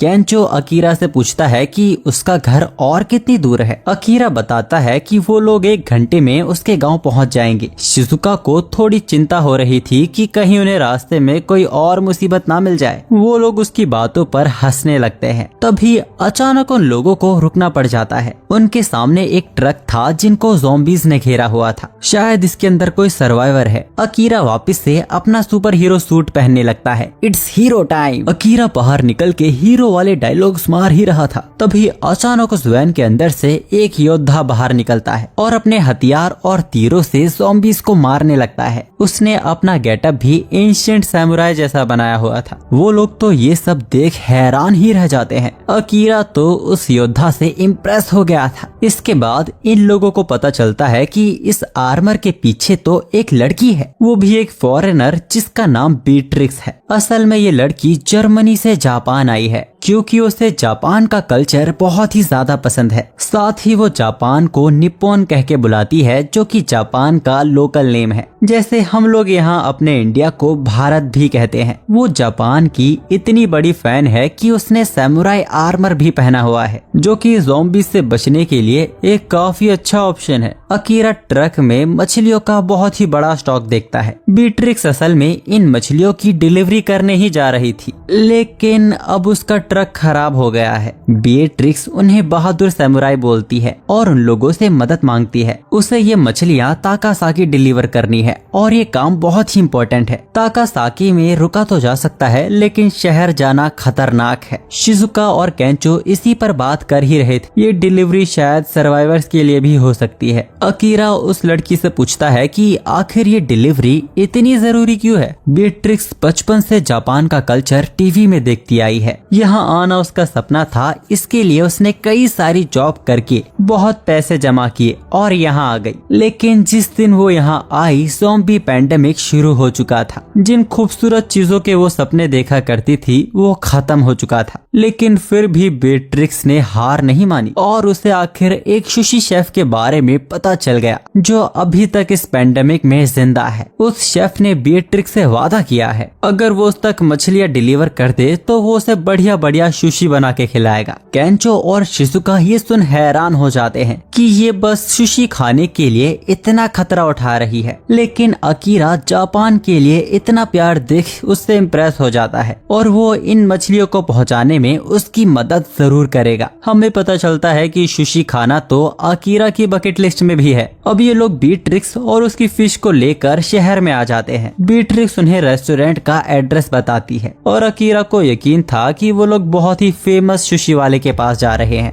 लेकिन बीट्रिक्स ने 3 दिन पहले शेफ से बात की थी और वो बस उम्मीद करती है कि वो अभी तक जिंदा हो। अब ये लोग उस जगह तो पहुंच गए थे, लेकिन रास्ते में बहुत सारे ज़ॉम्बीज़ थे। बिना प्लान के साथ अकीरा और बीट्रिक्स लड़ने के लिए तैयार हो जाते हैं। शिजुका एक प्लान बनाती है। वो केंचो को नंगा करके ज़ॉम्बीज़ के सामने छोड़ देती है और सभी ज़ॉम्बीज़ उसे खाने के लिए उसका पीछा करने लगते हैं। अकीरा उनके सामने एक ट्रक लगाकर उन्हें फंसा देता है और बीट्रिक्स उसी ट्रक के ऊपर से ही ज़ॉम्बीज को मारने लगती है। हम शिजुका को देखते हैं जो एक रूलर की तरह वहाँ ताव में खड़ी थी। हॉर्न की आवाज से वहाँ के सभी ज़ॉम्बीज उसी गली में इकट्ठा हो जाते हैं और अब बारी थी प्लान के आखिरी पड़ाव की, जिसमें ये लोग शराब की बोतल ज़ॉम्बीज के ऊपर फेंकने लगते हैं। और अब शिजुका इनमें माचिस से आग लगाने के लिए कहती है, लेकिन एन मौके पर उन दोनों से माचिस जल ही नहीं रही थी। बहुत सारे ज़ॉम्बीज होने की वजह से ये लोग एक के ऊपर एक चढ़कर उनकी आरवी की तरफ जाने लगते हैं। बीट्रिक्स डरने लगती है, ऐसे तो उसकी मछलियां बर्बाद हो जाएंगी। ये इतने सारे ज़ॉम्बीज हैं कि ये लोग इनसे लड़ भी नहीं सकते। तभी अकीरा कहता है कि मन का डर इंसान को कोई भी काम नहीं करने देता। अकीरा बोलता है कि अगर वो एक अच्छे रेस्टोरेंट में सुशी नहीं खा सकता, इससे अच्छा तो वो ज़ॉम्बी ही बन जाए। जिसके बाद वो अकेला ही ज़ॉम्बीज के बीच कूद पड़ता है और उन सभी ज़ॉम्बीज को आरवी तक पहुंचने से रोक रहा था। बीट्रिक्स को अपना सपना याद आता है, जिसके बाद वो भी अकीरा की मदद करने ज़ॉम्बीज के बीच कूद जाती है। इन दोनों ने मिलकर बहुत सारे ज़ॉम्बीज को रोक लिया था, पर ज़ॉम्बीज भी बहुत सारे थे, इनका आना रुक ही नहीं रहा था। तभी उन दोनों के ऊपर से एक ड्रोन जाता है जिसके अंदर म्यूजिक बज रहा था। हमें पता चलता है कि ये लोग बीच में एक टॉय शॉप पर भी रुके थे, जहां शिजुका ने ये प्लान बी बनाया था। हम देखते हैं कि इन्होंने पेट्रोल पंप पर भी शोर मचाने वाले खिलौने छोड़े हुए हैं, जिस वजह से सभी ज़ॉम्बीज उसी तरफ खींचे चले जाते हैं। और फिर केंचो आग की बोतल को ही फेंक कर पेट्रोल पंप में आग लगा देता है, जिसकी वजह से शहर के सभी ज़ॉम्बीज जल के मारे जाते हैं। और ये देख अपनी मेहनत पर इन्हें खुशी हो रही थी। जिसके बाद ये लोग उसी रेस्टोरेंट पहुंचते हैं और वहाँ का शेफ उन्हें सुशी बनाकर खिलाता है। वो बताते हैं कि वो 20 साल से सुशी बना रहे हैं और अपने टैलेंट को निखार रहे हैं, और जब दुनिया खत्म होने की कगार पे है, ये लोग तब भी उसकी सुशी खाने आए हैं। इससे खुश होकर वो उन्हें जितना चाहे उतना सुशी खाने को कहता है। बीट्रिक्स अपनी पहली सुशी खाने में नर्वस हो रही थी। बीट्रिक्स अपनी पहली बाइट लेती है और कहती है कि ये तो खट्टा मीठा है, मुझे बहुत पसंद आया। उसकी सुशी खाते ही बीट्रिक्स की आंखों में आंसू आ गए। वो शेफ बताता है कि उसने कभी भी अपने काम से छुट्टी नहीं ली। जब उसकी बेटी की शादी थी वो तब भी काम पर आया, यहाँ तक कि उसके वाइफ के गुजर जाने के बाद भी उसने छुट्टी नहीं ली। लेकिन जितनी खुशी वो आज महसूस कर रहा है उसे कभी नहीं हुई। ये लोग शायद उसके आखिरी कस्टमर होंगे, इसीलिए वो उन्हें दबाकर साके पीने के लिए भी कहता है। इस तरह अकीरा की लिस्ट में एक और लाइन कंप्लीट हो जाती है। अगले दिन ये लोग अकीरा के गांव गुनमा के लिए फिर से निकल पड़ते हैं, पर आज सूरज कुछ ज्यादा ही मेहरबान हो रहा था और ये लोग कई दिनों से नहाए भी नहीं हैं। आगे उन्हें एक हॉट स्प्रिंग टाउन मिल जाता है जहां गर्म पानी की भरमार थी। इसके बाद बीट्रिक्स और शिजुका भी युकाता पहनकर आ जाती हैं, लेकिन बीट्रिक्स को लड़कों के युकाता में थोड़ी प्रॉब्लम हो रही थी, जिस पर शिजुका बोलती है कि ऐसी प्रॉब्लम तो मुझे भी लाइफ में चाहिए। इसके बाद बीट्रिक्स उन्हें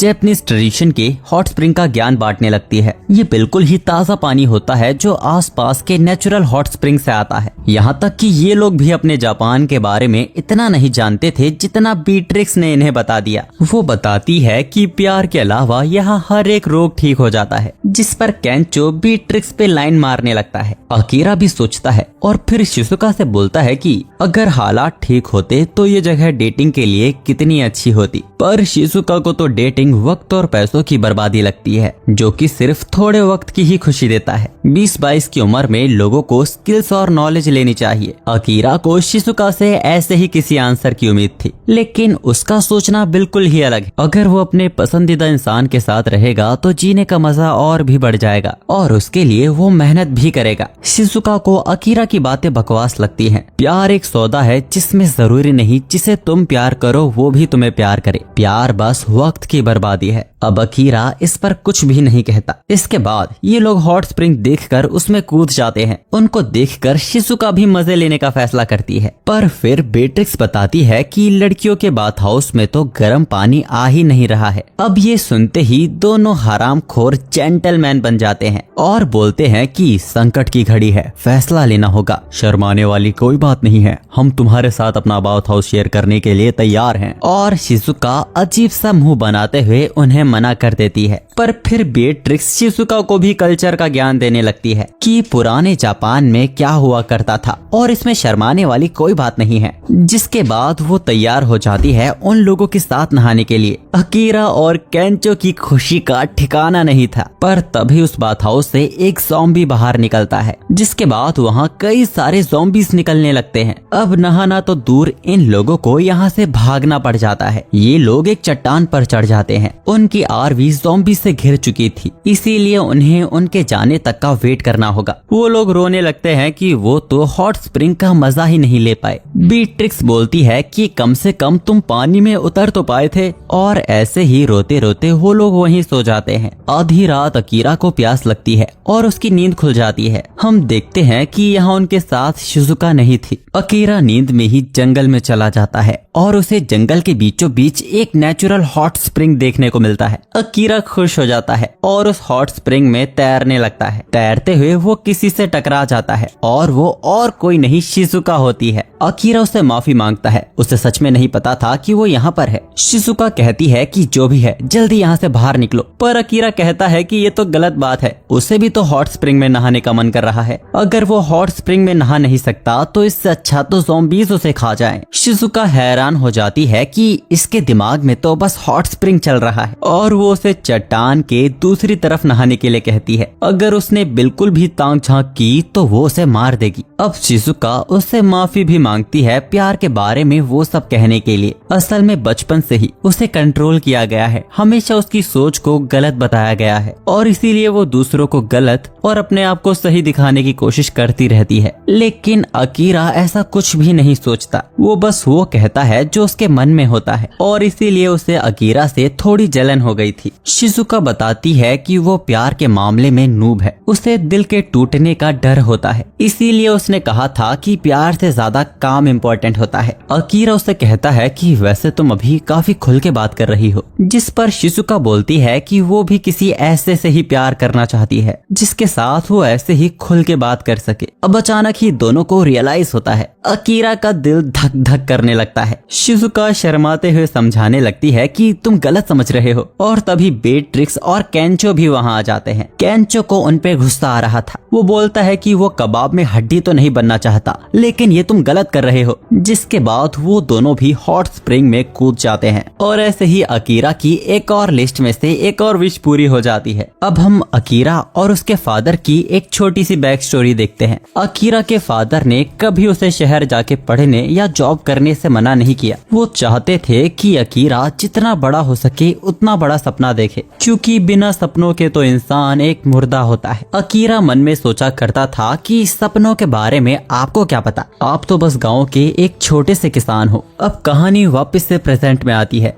वो लोग अकीरा के गांव पहुंचने ही वाले थे। अकीरा अपने पेरेंट्स से काफी सालों बाद मिलने वाला है, इसीलिए वो थोड़ा नर्वस भी हो रहा था। अब तभी उन्हें आगे रुकना पड़ता है, क्योंकि अकीरा के गांव जाने वाले टनल को ब्लॉक किया हुआ था। अकीरा जैसे ही टनल के अंदर देखता है वो दंग रह जाता है। अंदर तो बहुत सारे ज़ॉम्बीज को कैद किया हुआ था। बेट्रिक्स बोलती है कि कहीं ये ज़ॉम्बीज गांव वाले तो नहीं हैं, जिस पर अकीरा मना करता है क्योंकि वो इनमें से किसी को नहीं पहचानता। शिजुका बोलती है कि अब टनल से जाने का रास्ता नहीं है, इसीलिए उन्हें जंगल से पहाड़ को पार करते हुए जाना होगा। जिसके बाद चारों जंगल के रास्ते अकीरा के गांव जाने लगते हैं। अकीरा को टेंशन हो रही थी, तो शिजुका बोलती है कि टनल के रास्ते को आने और जाने दोनों तरफ से ब्लॉक किया हुआ था। जरूर गांव के लोगों ने ही शहर से आए ज़ॉम्बीज को ऐसे कैद किया होगा। तभी उन्हें जंगल में एक भागता हुआ आदमी दिखाई देता है, जिसके पीछे एक ज़ॉम्बी सुअर पड़ा हुआ था। बेट्रिक्स तुरंत ही अपने निशाने से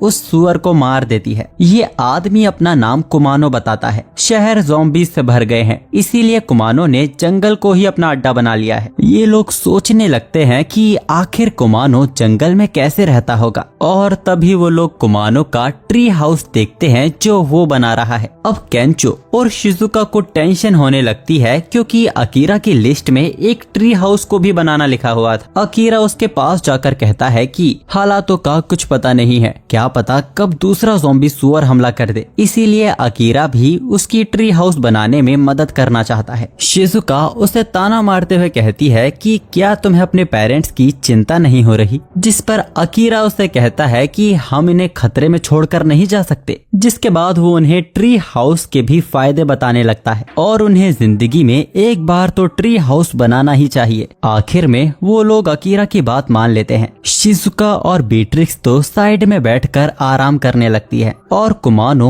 उन दोनों को ट्री हाउस बनाने के टिप्स देने लगता है। वो उन्हें ये भी बताता है कि हर तरह का पेड़ बताता है कि उससे किस तरह का ट्री हाउस बनेगा। फिर भी अगर कुछ न समझ आए तो जंगल से पूछ लो। उनको ये वाली बात समझ नहीं आती। वो बोलता है कि एक पेड़ ट्री हाउस की बुनियाद होती है। अगर वो पेड़ सूख गया जिस पे ट्री हाउस बना है तो वो घर भी बर्बाद हो जाएगा। पेड़ के बारे में तो सोचो ही और साथ ही आसपास की चीजों के बारे में भी सोचो। ऐसा करने पर वो पूरे जंगल के बारे में सोचने लगेंगे और इस तरह फिर उन्हें जंगल की आवाज सुनाई देगी। अकीरा कुमानो की बातों पर बहुत ज्यादा फोकस करने लगता है कि अगर ऐसा होता है तो अगर कोई अपने बारे में सोचे और अपने आसपास के लोगों के बारे में सोचे तो क्या वो पूरी दुनिया का ध्यान रखने लगेगा। और अगर कभी अकीरा पूरी दुनिया की आवाज सुन पाया तब वो अपनी बकेट लिस्ट में किस विश के बारे में लिखेगा। कुमानो अकीरा का काम देखकर उसकी तारीफ करता है। अकीरा बताता है कि उसका बचपन से सपना था ट्री हाउस में रहने का। इससे कुमानो को अपने वो दिन याद आ जाते हैं जब उसका बेटा उससे ट्री हाउस बनाने की जिद किया करता था। अकीरा उससे पूछता है तो आजकल तुम्हारा बेटा क्या कर रहा है, जिस पर कुमानो अचानक ही बहुत शांत हो जाता है। हमें पता चलता है कि कुमानो की आंखों के सामने उसकी वाइफ ने उसके बेटे को काटा था, जिसके बाद उसे मजबूरन दोनों को ही हथौड़े से मारना पड़ा। कुमानो सोचता था कि उसके पास बहुत टाइम है, जब उसका बेटा बड़ा हो जाएगा और वो रिटायर हो जाएगा तब वो अपने बेटे के साथ ट्री हाउस बनाएगा। लोग कहते हैं कि माता पिता का कर्ज चुकाने में कई बार देर हो जाती है, लेकिन जिंदगी में तो कई बार इसका उल्टा भी हो जाता है। कुमानो के हाथों से उसका बोर्ड छूट जाता है, जिसको अकीरा पकड़ लेता है और उससे बोलता है कि मैं हूं ना यहाँ, हम एक साथ मिलकर घर बनाएंगे। कुमानो वापस से जोश में आ जाता है। अब बस थोड़ा सा ही काम बचा था, जिसके बाद ये लोग ट्री हाउस को कंप्लीट कर लेते हैं। वो लोग बहुत खुश होते हैं और उनके ट्री हाउस में एंजॉय करने लगते हैं। लेकिन अब उनके जाने का भी वक्त हो गया है। कुमानो बोलता है कि वो ये जंगल छोड़कर नहीं जाने वाला। अगर उन्हें कभी भी उसकी जरूरत हो तो बस आवाज दे देना। शिजुका ने सोचा था कि अकीरा यहाँ एक रात गुजारने की जिद करेगा, लेकिन कुमानो की बातें सुनने के बाद अब अकीरा को अपने माता पिता की बहुत याद आ रही है। अब इसके बाद अकीरा उन्हें एक पतले रास्ते से अपने गांव ले जाने लगता है। इस रास्ते को हंग्री जॉर्ज कहा जाता था, क्योंकि अक्सर यहाँ लोग गिर के मर जाते थे। टनल बनने से पहले अकीरा के गांव पहुँचने का बस ये इकलौता रास्ता था। इसके बाद ये सभी लोग एक पुराने पुल को पार करते हैं। अकीरा के अलावा डर के मारे सभी की हालत पतली हो गई थी। अब उन्हें इस बात पे भी पूरा यकीन हो गया था, जिस तरह अकीरा के गांव तक जाने का रास्ता है जरूर वहाँ के लोग सेफ ही होंगे। कुछ देर बाद पहाड़ से उन्हें अकीरा का गांव दिखाई देने लगता है। अकीरा वहीं से उन्हें अपना घर दिखाता है। रास्ते में अकीरा सोचने लगता है कि बड़े होने के बाद उसने कभी अपने पेरेंट्स के लिए कुछ नहीं किया, यहाँ तक कि उसने कभी इन सब के बारे में सोचा भी नहीं। लेकिन आज वो अपने पेरेंट्स के लिए जरूर कुछ करेगा।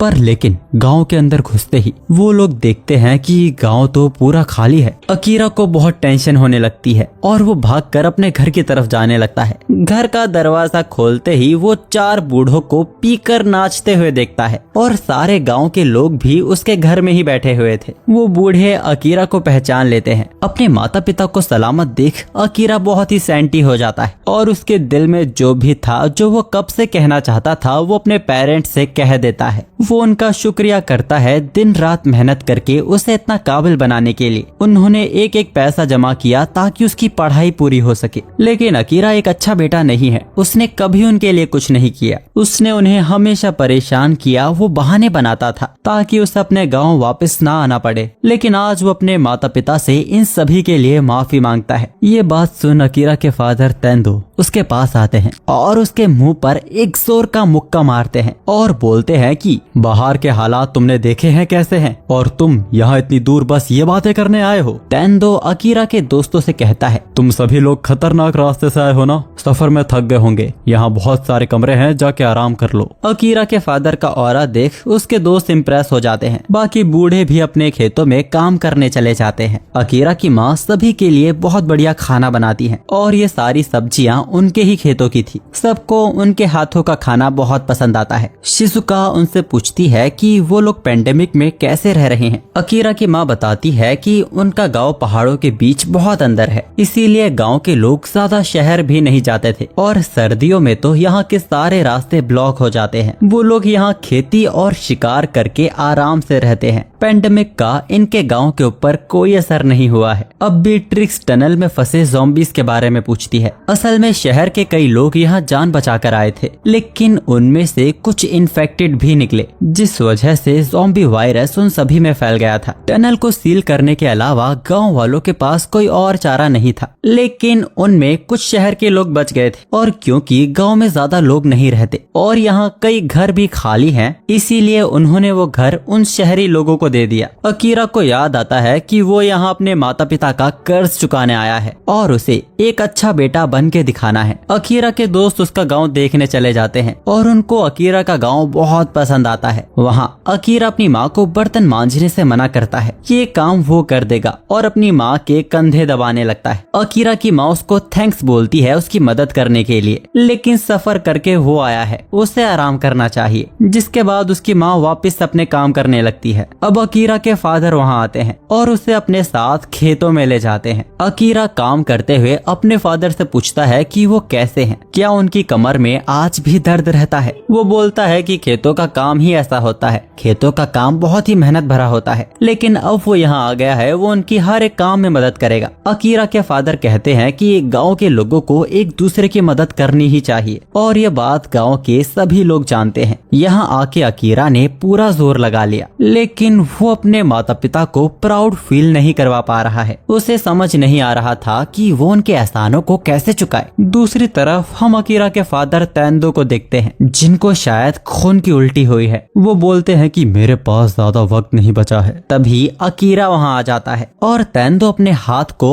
अकीरा से छिपाने लगता है। इसके बाद बाप बेटे वापस घर की तरफ जाने लगते हैं। रास्ते में उन्हें 4 शहर से आए लड़के दिखते हैं। उनमें से एक लड़के को देख अकीरा रुक जाता है। वो शायद उस लड़के को जानता था। वो चारों उसी टनल के पास आ जाते हैं जहाँ ज़ॉम्बीज़ को कैद किया हुआ है। इस लड़के का नाम कांता है और इसकी जिंदगी भी बिल्कुल अकीरा जैसी थी, एकदम मीनिंगलेस। पर जहाँ अकीरा बहुत मेहनत करता था, कांता को काम करना बिल्कुल पसंद नहीं था। अपनी दादी से पैसे लेकर वो उन्हें स्मोकिंग में उड़ा दिया करता था। उसके जीने के तरीके से समाज उसे पसंद नहीं करता था। उसे अपने स्कूल के वो छुट्टियों के दिन याद आते थे जब उसे कोई काम नहीं करना पड़ता था, बस पूरे दिन अपने दोस्तों के साथ खेलना कूदना। उसी दिन कांता एक गली में जाता है और वहाँ वो एक आदमी को किसी को खाते हुए देखता है। उसका सामना एक ज़ॉम्बी से हो गया था। वो बाहर जाकर देखता है तो ज़ॉम्बी पेंडेमिक शुरू हो गया था। जो लोग कांता को बिल्कुल पसंद नहीं करते थे, उनको ज़ॉम्बी बनता हुआ देख कांता बहुत ही ज्यादा खुश हो जाता है। अब वो आजाद हो गया है, उसे काम नहीं करना पड़ेगा। अब उसका हर एक दिन समर हॉलीडे होगा। इसी तरह कांता एक शॉप पर खाना समेटने जाता है, जहाँ उसे कोई हलचल सुनाई देती है। कांता घबराते हुए वहाँ जाकर देखता है, वहाँ उसके ही जैसे 3 लोग छिपके बैठे हुए थे। वहाँ उसे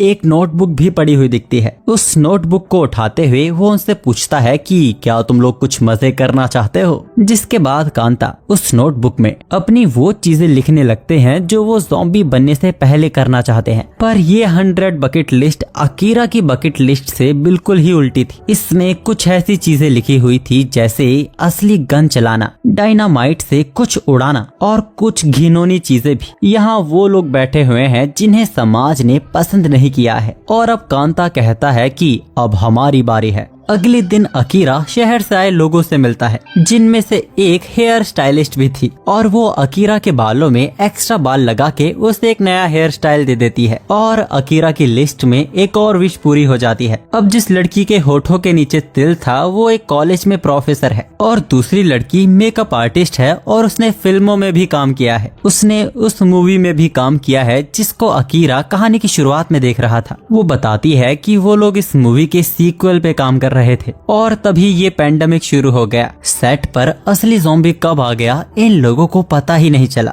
काफी चीजें सहने के बाद ये लोग किसी तरह इस गांव में आए और यहाँ के लोगों ने इनका खुले दिल से स्वागत किया और ये चाहती हैं कि ये इस गांव में हमेशा के लिए रह सके। दूसरी तरफ हम शिजुका को देखते हैं जो चूल्हा जलाना सीख रही थी। अब इन्हें वैसे भी बिना इलेक्ट्रिसिटी के जीना होगा और शिजुका गांव की लाइफस्टाइल को देखकर काफी इम्प्रेस होती है। अब अचानक ही एक बूढ़ा आदमी शिजुका को पीछे से पकड़ लेता है। फिर वो दादी उस बुढ़े को घर से बाहर निकाल देती है। इसके बाद वो दादी शिजुका को बताती है जब से उस बुढ़े की बीवी मरी है तब से वो पागल हो गया है और उसने शिजुका को ही अपनी बीवी समझ लिया था। कोई भी इस बात पे यकीन नहीं करेगा। ये बूढ़ा उनके गांव का सबसे कमाल का हंटर हुआ करता था। अब तभी वहाँ एक आदमी उस दादी से पट्टी या कपड़ा लेने आता है। काम करते दौरान उसका हाथ जख्मी हो गया था। शिजुका उन्हें पट्टी बांधने का सही तरीका बताने लगती है। वो लोग शिजुका को डॉक्टर समझ लेते हैं। फिर क्या, गांव के सभी बूढ़े उसके पास अपनी परेशानियां लेकर आने लगते हैं। दूसरी तरफ केंचो को गांव में नेचुरल खाद देखने को मिलती है जिसको जानवरों के वेस्ट से बनाया जाता है और केमिकल फर्टिलाइजर के मुकाबले ये उन्हें अच्छी फसल देती है। वो बूढ़ा तो केंचो को इसमें डुबकी लगाने के लिए भी कहता है, ये बोलकर कि इसमें डुबकी लगाने वाले की जिंदगी काफी लंबी जाती है। अब तभी केंचो वहाँ एक बच्ची को देखता है जो काफी मायूस बैठी हुई थी। वो बूढ़ा बताता है कि ये लड़की भी शहर से बचकर यहाँ आई है पर लेकिन उसने इस पेंडेमिक में अपने माँ बाप को खो दिया है और परिवार के नाम पर अब उसके पास उसका बस ये कुत्ता ही है। केंचो उसका मूड ठीक करने के लिए उससे बात करने लगता है और उसके सामने जगलिंग करने लगता है। वो उसे बताता है कि वो एक कॉमेडियन बनना चाहता है और जब वो जगलिंग में माहिर हो जाएगा तब वो बिना कपड़ों के इसे इतनी तेज करेगा कि कोई इसके आर पार देख ही ना पाए। वो लड़की पूछती है कि तुम आखिर मुझसे बात ही क्यों कर रहे हो, जिस पर केंचो बोलता है कि लड़कियों को देखकर हेलो बोलना तो तमीज ही है, भले ही वो एक बच्ची हो या एक जवान औरत। केंचो की फ्लर्टिंग देख वो उसे वियर्डो बोलती है और उसकी बात पर हंस देती है। वो लड़की केंचो को अपना नाम अंजू बताती है और उसके कुत्ते का नाम चारो था। इसके बाद हम बीट्रिक्स को देखते हैं जो गांव के वाटर व्हील्स को देख रही थी। इन्हीं व्हील से ही गांव में बिजली जनरेट की जाती है जो कि नदी के बहाव की वजह से चलते हैं। अब उन्हें जंगल से ज़ॉम्बी जानवरों से भी खतरा था, इसीलिए उन्होंने बिजली के फैंस लगाए हुए हैं। इनमें बहुत ही मामूली सा करंट है जिससे किसी को खतरा नहीं और इसी के पास में ही एक मीटर लगा हुआ था जिससे फैंस के वोल्टेज को कम ज्यादा किया जा सकता है। हम देखते हैं कि वो शहर से आई लड़कियां अभी भी अकीरा के घर बैठी हुई हैं और वो बताती हैं कि उन्होंने इस गांव से बहुत कुछ सीखा है। यहाँ पे हर एक काम में समय लगता है, एक दूसरे की मदद के बिना यहाँ सरवाइव नहीं किया जा सकता। फिर भी यहाँ सभी हंसी खुशी मिलकर काम करते हैं। अकीरा दिन भर खेत में काम करता है और केंचो शाम में उससे मिलने आता है। तभी वो दोनों ही कांता को वहाँ से गुजरते हुए देखते हैं। केंचो कांता को हाय करता है, कांता भी उनकी तरफ देखता है और अकीरा को देख गुस्सा हो जाता है और मुंह बनाकर वहाँ से चला जाता है। इसके बाद अकीरा केंचो से पूछता है कि तुम उसे कैसे जानते हो। केंचो उसे याद दिलाता है कि ये तो हमारे ही कॉलेज में पढ़ा करता था, लेकिन उसने 6 महीनों बाद ही कॉलेज आना बंद कर दिया था। हमें पता चलता है कि कांता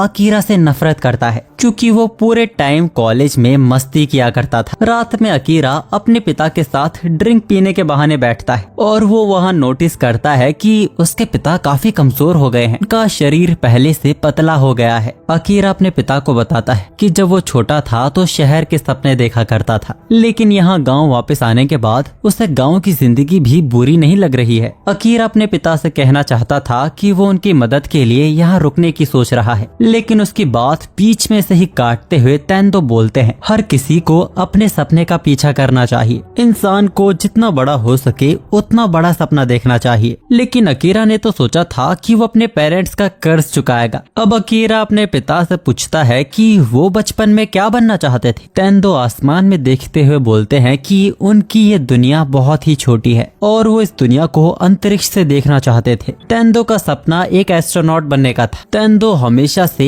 एस्ट्रोनॉट बनना चाहते थे, लेकिन वो पढ़ाई में अच्छे नहीं थे तो ऐसा कभी हो नहीं सका और दोनों बाप बेटे हंसने लगते हैं। तेंदो अपने बेटे से कहता है कि जितना बड़ा हो सके उतना बड़ा सपना देखना, और इस बात से अलग वो अकीरा से बोलते हैं कि उन्हें उसकी नई हेयर स्टाइल बिल्कुल पसंद नहीं आई। दोनों के बीच काफी मजेदार बातें होती हैं और इसी के साथ अकीरा की लिस्ट से एक और लाइन कंप्लीट हो जाती है। अब रात के समय कांता और उसके दोस्त बुलडोजर की चाबी चुरा लेते हैं और वो लड़की फेंसिस का वोल्टेज हाई करके उस मीटर को तोड़ देती है। फिर ये लोग टनल के पास जाते हैं और रास्ते से बुलडोजर को हटा देते हैं, जिससे ज़ॉम्बीज आजाद हो जाते हैं और गांव की तरफ आने लगते हैं। हम कांता की बकेट लिस्ट में एक लाइन देखते हैं, उन सभी को ज़ॉम्बीज बना दो जिन्हें तुम पसंद नहीं करते। अब गांव में एक एक करके सभी को पता चलने लगता है कि ज़ॉम्बीज गांव में आ रहे हैं। अकीरा बाहर निकलकर देखता है कि गांव में तो उथल पुथल मच चुकी है और बहुत सारे ज़ॉम्बीज गांव के अंदर घुस आए हैं। तेंदो अकीरा को उसके दोस्तों की मदद करने के लिए कहता है, इधर वो संभाल लेगा। उन ज़ॉम्बीज के बीच कांता भी अपने साथियों के साथ था और गांव वालों को यूं ऐसे भागता देख उसे बहुत ही मजा आ रहा था। शिजुका पर कुछ ज़ॉम्बीज हमला करने वाले थे, लेकिन उसी के मरीज उसे बचा लेते हैं। गांव के शिकारी कुछ ज़ॉम्बीज को मार देते हैं, लेकिन ज़ॉम्बीज की तादाद भी तो बहुत थी, इसीलिए वो भी अंदर जाके छिप जाते हैं। तब कांता डायनामाइट से गांव वालों के घर उड़ाने लगता है। इस तरह कांता भी अपनी लिस्ट को पूरी कर रहा था। दूसरी तरफ केंचो अंजू को लेकर भाग रहा था और उनके पीछे कुछ ज़ॉम्बीज पड़े हुए थे, जिनको बीट्रिक्स आकर मार देती है। ये सभी लोग फेंसिस के पास आके मिलते हैं। इन लोगों के पास ज्यादा वक्त नहीं था। शिजुका सभी गांव वालों को ब्रिज के पास ले जाने के लिए कहती है, पर केंचो कहता है कि पूरा गांव तो इन फैंस से घिरा हुआ है जिनके अंदर बिजलियां दौड़ती हैं। बीट्रिक्स बताती है कि ये बस ज़ॉम्बीज को दूर रखने के लिए है, इंसानों को इससे कोई भी खतरा नहीं है। केंचो फैंस को छूकर देखता है और उसे चिपक ही जाता है। तब शिजुका केंचो को लकड़ी के डंडे से छुड़ाती है। बीट्रिक्स को पता चलता है कि किसी ने वोल्टेज बढ़ाकर सर्किट को तोड़ दिया है और जो फैंस गांव की रक्षा करता था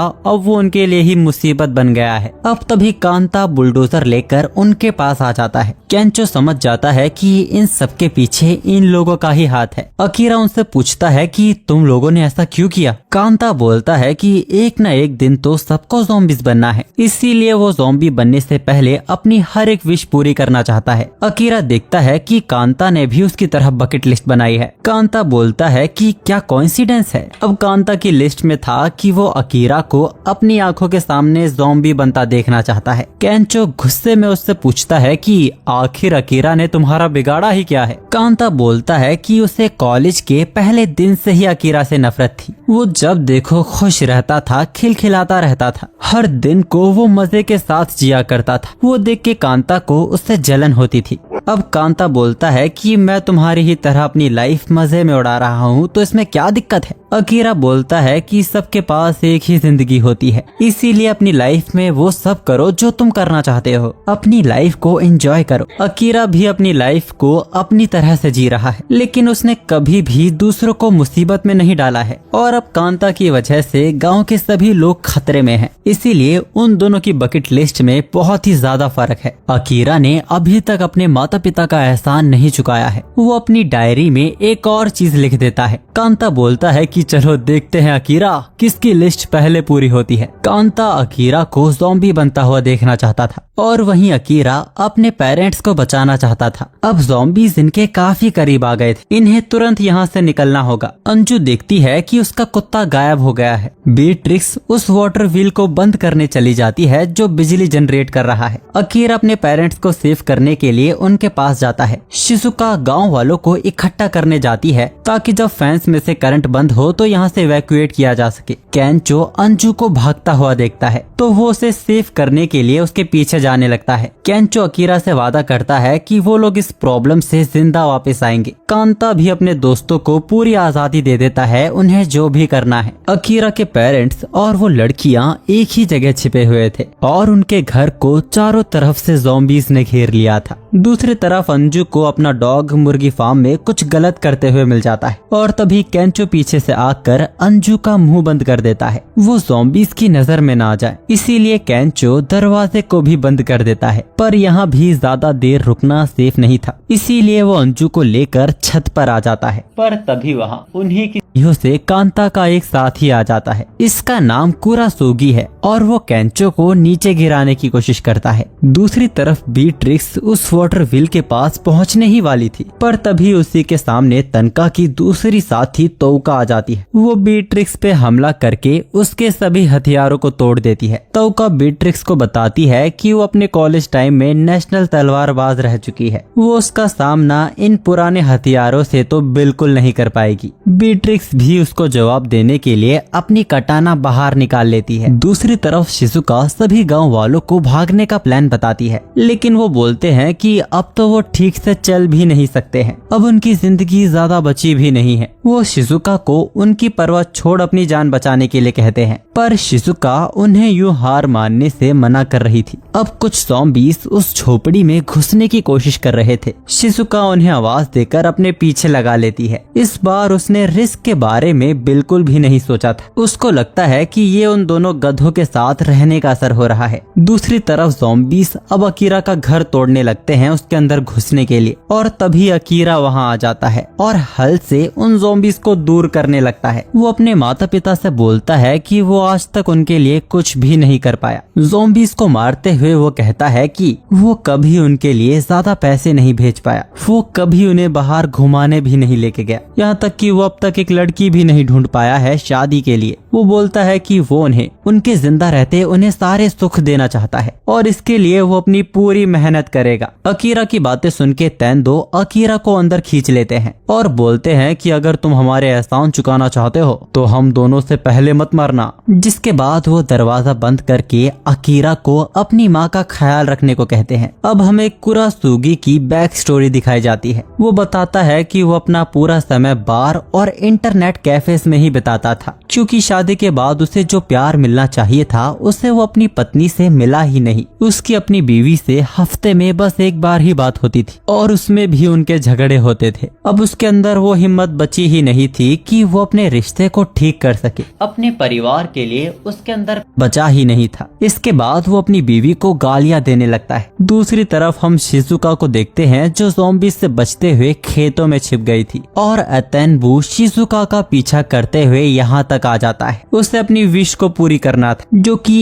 एक लड़की को बहुत ही गहराई तक किस करना है, और अतेनबू की तो यहाँ लॉटरी ही लग जाती है। उसकी इस विश को पूरी करने के लिए उसे बहुत खूबसूरत लड़की मिल जाती है। शिजुका ये कहकर वहाँ से भागने लगती है कि इससे अच्छा तो वो ज़ॉम्बीज़ का शिकार बन जाए। अतेनबू कहता है कि उसकी किस्मत हमेशा से ही खराब रही है, उसे ना तो कभी कोई लड़की मिली और ना ही जिंदगी में कभी पैसा, लेकिन आज वो अपनी सभी इच्छाओं को पूरी करेगा। जिसके बाद हम अतेनबू की बैक स्टोरी देखते हैं। उसे एक रेस्टोरेंट में शेफ की जॉब मिली थी, लेकिन वो बहुत ही लापरवाह था, चीजों को भूल जाया करता था, लेकिन अपनी गलतियां मानने की बजाय वो दूसरों को दोषी ठहराता था और अपनी किस्मत को कोसता रहता था। एक बार तो उसकी लापरवाही की वजह से सिगरेट पीकर उसे ना बुझाकर फेंकने की वजह से पूरे रेस्टोरेंट में ही आग लग जाती है। इसके बाद भी वो अपनी गलती नहीं मानता और किस्मत को कोसता है। इधर बेट्रिक्स और तोका में लड़ाई हो रही थी और बेट्रिक्स उसके सामने कमजोर पड़ रही थी। चैनसो की आवाज की वजह से वहाँ ज़ॉम्बीज़ भी आने लगते हैं, इसीलिए तोका इस खेल को जल्दी खत्म करने का फैसला करती है। बेट्रिक्स उससे पूछती है कि आखिर वो इतना बुरा काम क्यों कर रही है, जिस पर तोका गुस्से में बोलती है कि वो हमेशा सही काम करती है और हमेशा बाकी सब लोग गलत होते हैं। तोका असल में बहुत ही कंप्लेन करने वाली औरत है। जिसको हर एक काम में प्रॉब्लम होती है। उसकी नजरों में वो सही और बाकी सब लोग उसे गलत लगते थे, इसीलिए किसी को भी उसके साथ काम करना पसंद नहीं था। इधर कुरासुगी अपने आप को विक्टिम बता रहा था, जबकि हमें पता चलता है कि जब उसकी वाइफ ने उसके बच्चे को जन्म दिया था तब वो उसके पास नहीं था, यहाँ तक कि उसने कॉल भी नहीं किया था। वो कहता है कि मैं क्या करता, मैं ऑफिस में बिजी था। अब केंचो को उस पर गुस्सा आने लगता है, क्योंकि कभी कुरासुगी ने अपनी तरफ से एफर्ट्स डाले ही नहीं। न उसने कभी अपनी वाइफ को वैलेंटाइन डे पे विश किया और न ही उसने उसे कभी थैंक यू बोला उसके घर को संभालने के लिए। उसने कभी अपनी वाइफ के लिए आगे से कुछ किया ही नहीं और सोचता रहा कि वो उसका ख्याल क्यों नहीं रखती है। उन दोनों के बीच दूरियां कुरासुगी की वजह से ही आई थी। कुरासुगी को गुस्सा आ जाता है और वो केंचो को पीछे धक्का मारने लगता है। केंचो कहता है कि अगर ऐसी बात है तो तुम भी मेरे साथ जाओगे, जिसके बाद दोनों ही ज़ॉम्बीज़ के बीच गिर जाते हैं। केंचो सोचता है कि हम नहीं जानते कि ज़ॉम्बीज़ उनकी तरफ अट्रैक्ट कैसे होते हैं। वो दिमाग लगाता है, वो अपने सारे कपड़े उतार कर उस खाद में कूद जाता है, जिससे उसकी ह्यूमन स्मेल भी खत्म हो जाती है। कुरासुगी ज़ॉम्बी से बचकर भागने लगता है और सीधा फैन से जा टकराता है। इसके बाद केंचो उस गोबर के गड्ढे से बाहर निकलता है और स्टाइल मारने लगता है कि ज़ॉम्बी बनने से तो बेहतर ही है ना।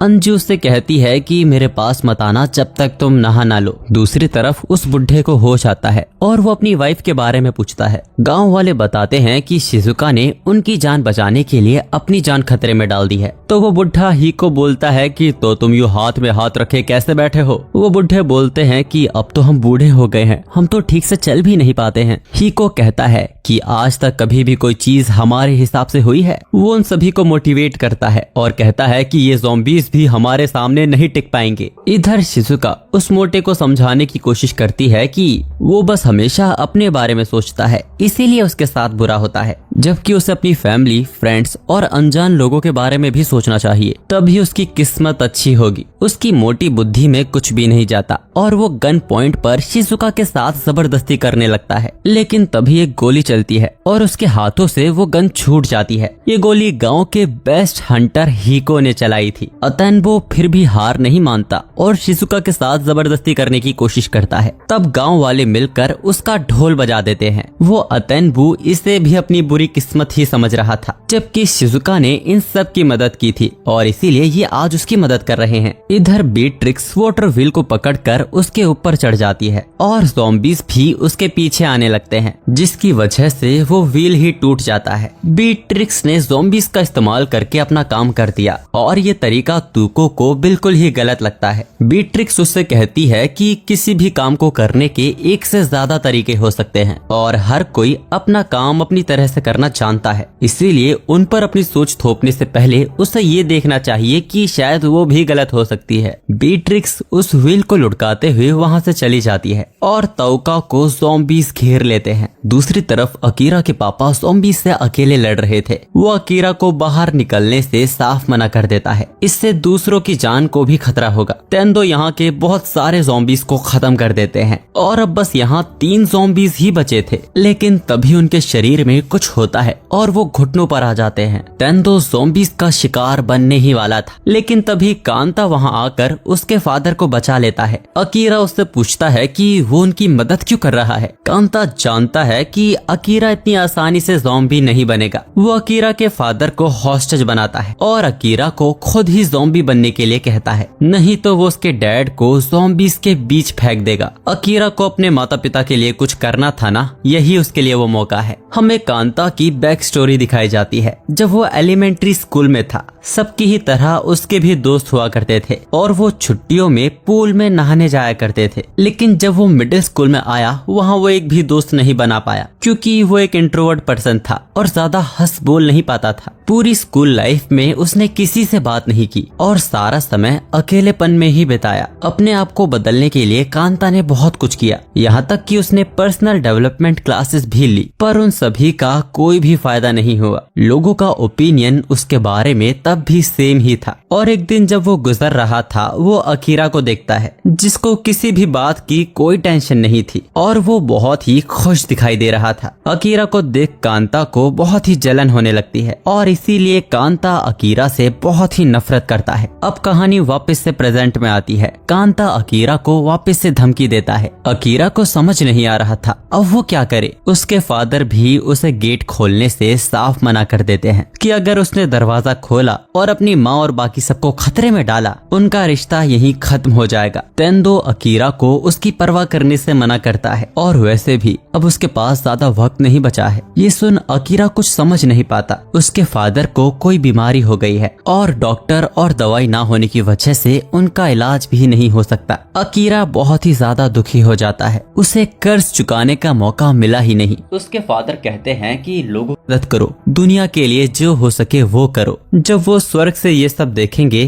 तब उन्हें उस पर बहुत ही गर्व होगा। ऐसे वो उनके मरने के बाद भी कर्ज चुका सकता है। अकीरा को वो सारे अच्छे पल याद आने लगते हैं जो उसने गांव में आके जिए हैं। कुछ देर बाद हम देखते हैं कि अकीरा ने घर का दरवाजा खोल दिया है और तीनों ज़ॉम्बीज़ घर के अंदर घुस आते हैं। अंदर से अकीरा के चिल्लाने की आवाज आती है और फिर कुछ देर बाद अकीरा ज़ॉम्बी बन के बाहर निकलता है। ये देख कांता की खुशी का ठिकाना नहीं था। जिस बंदे को वो बिल्कुल पसंद नहीं करता था, जिसकी मुस्कान देखकर उसे चिढ़ होती थी, वो आखिर ज़ॉम्बी बन गया है और अब वो कभी मुस्कुरा नहीं पाएगा। अकीरा बुलडोजर के पास आ गया था। अब वो कांता को पकड़कर नीचे खींच देता है। कांता को समझ नहीं आ रहा था कि ये कैसे हो गया। अब कहानी थोड़े वक्त पहले जाती है जब अकीरा सभी को वो अपना डेंजरस प्लान बताता है। जो लड़की फिल्मों में मेकअप करती थी वो अकीरा का भी मेकअप करती है और उसे एकदम ज़ॉम्बी जैसा बना देती है। इसके साथ अकीरा का कॉस्प्ले करने वाला ड्रीम भी पूरा हो जाता है। अब अकीरा गेट खोलकर तीनों ज़ॉम्बीज़ को अंदर आने देता है और नकली की चिल्लाने की एक्टिंग करता है। पीछे से लड़कियां उन ज़ॉम्बीज़ को मार देती हैं, जिसके बाद अकीरा ज़ॉम्बी बनने का नाटक कर बाहर आता है। अब अकीरा कांता से पूछता है कि आखिर उसे इन सब से मिलेगा क्या, जिस पर वो बोलता है कि उसे भी अकीरा की तरह मजे करने थे, लेकिन क्या वो जिंदगी में एक बार भी खुश नहीं हो सकता है। अकीरा उससे पूछता है कि अगर तुम सच में यही करना चाहते थे तो तुम्हारे चेहरे पर खुशी क्यों नहीं है। अब कांता सोच में पड़ जाता है कि क्या वो सच में यही सब करना चाहता था। और तभी पीछे से एक ज़ॉम्बी आकर कांता को काट लेता है। कांता उसे लात मार मार के मार देता है, लेकिन अब देर हो चुकी थी। कांता भी इन्फेक्टेड हो गया था। कांता वहाँ रोने लगता है। इन लोगों को भी यहाँ से निकलना होगा क्योंकि ज़ॉम्बीज़ उन्हीं की तरफ आ रहे थे। पर अकीरा कांता से पूछता है कि वो अपनी असली बकेट लिस्ट में क्या लिखता, ऐसा क्या है जो वो सच में करना चाहता था। कांता जो सच में करना चाहता था वो है अपने दोस्तों के साथ पूल में मजे करना। अकीरा बोलता है कि अगर बात इतनी सी थी तो तुम बहुत बड़े बेवकूफ हो। हमें पता चलता है कि उस दिन जब अकीरा अपने दोस्तों से बात कर रहा था तभी कांता के पेट में गुड़गुड़ होती है और सबका ध्यान उसकी तरफ चला जाता है। अकीरा कांता को उनके साथ लंच करने के लिए इनवाइट करता है और उसके सामने दोस्ती का हाथ बढ़ाता है, लेकिन कांता शर्म के मारे वहाँ से भाग गया था। पर अगर कांता उस दिन थोड़ी हिम्मत कर देता तो आज उसकी जिंदगी कुछ और हो सकती थी। अकीरा उसके गले लगकर बोलता है कि अगर वो कभी ज़ॉम्बी बन गया तो वो उसके साथ पूल में जरूर जाएगा। कांता अब जोर जोर से रोने लगता है, लेकिन ज़ॉम्बीज़ भी उनके करीब आते जा रहे थे। इसीलिए कांता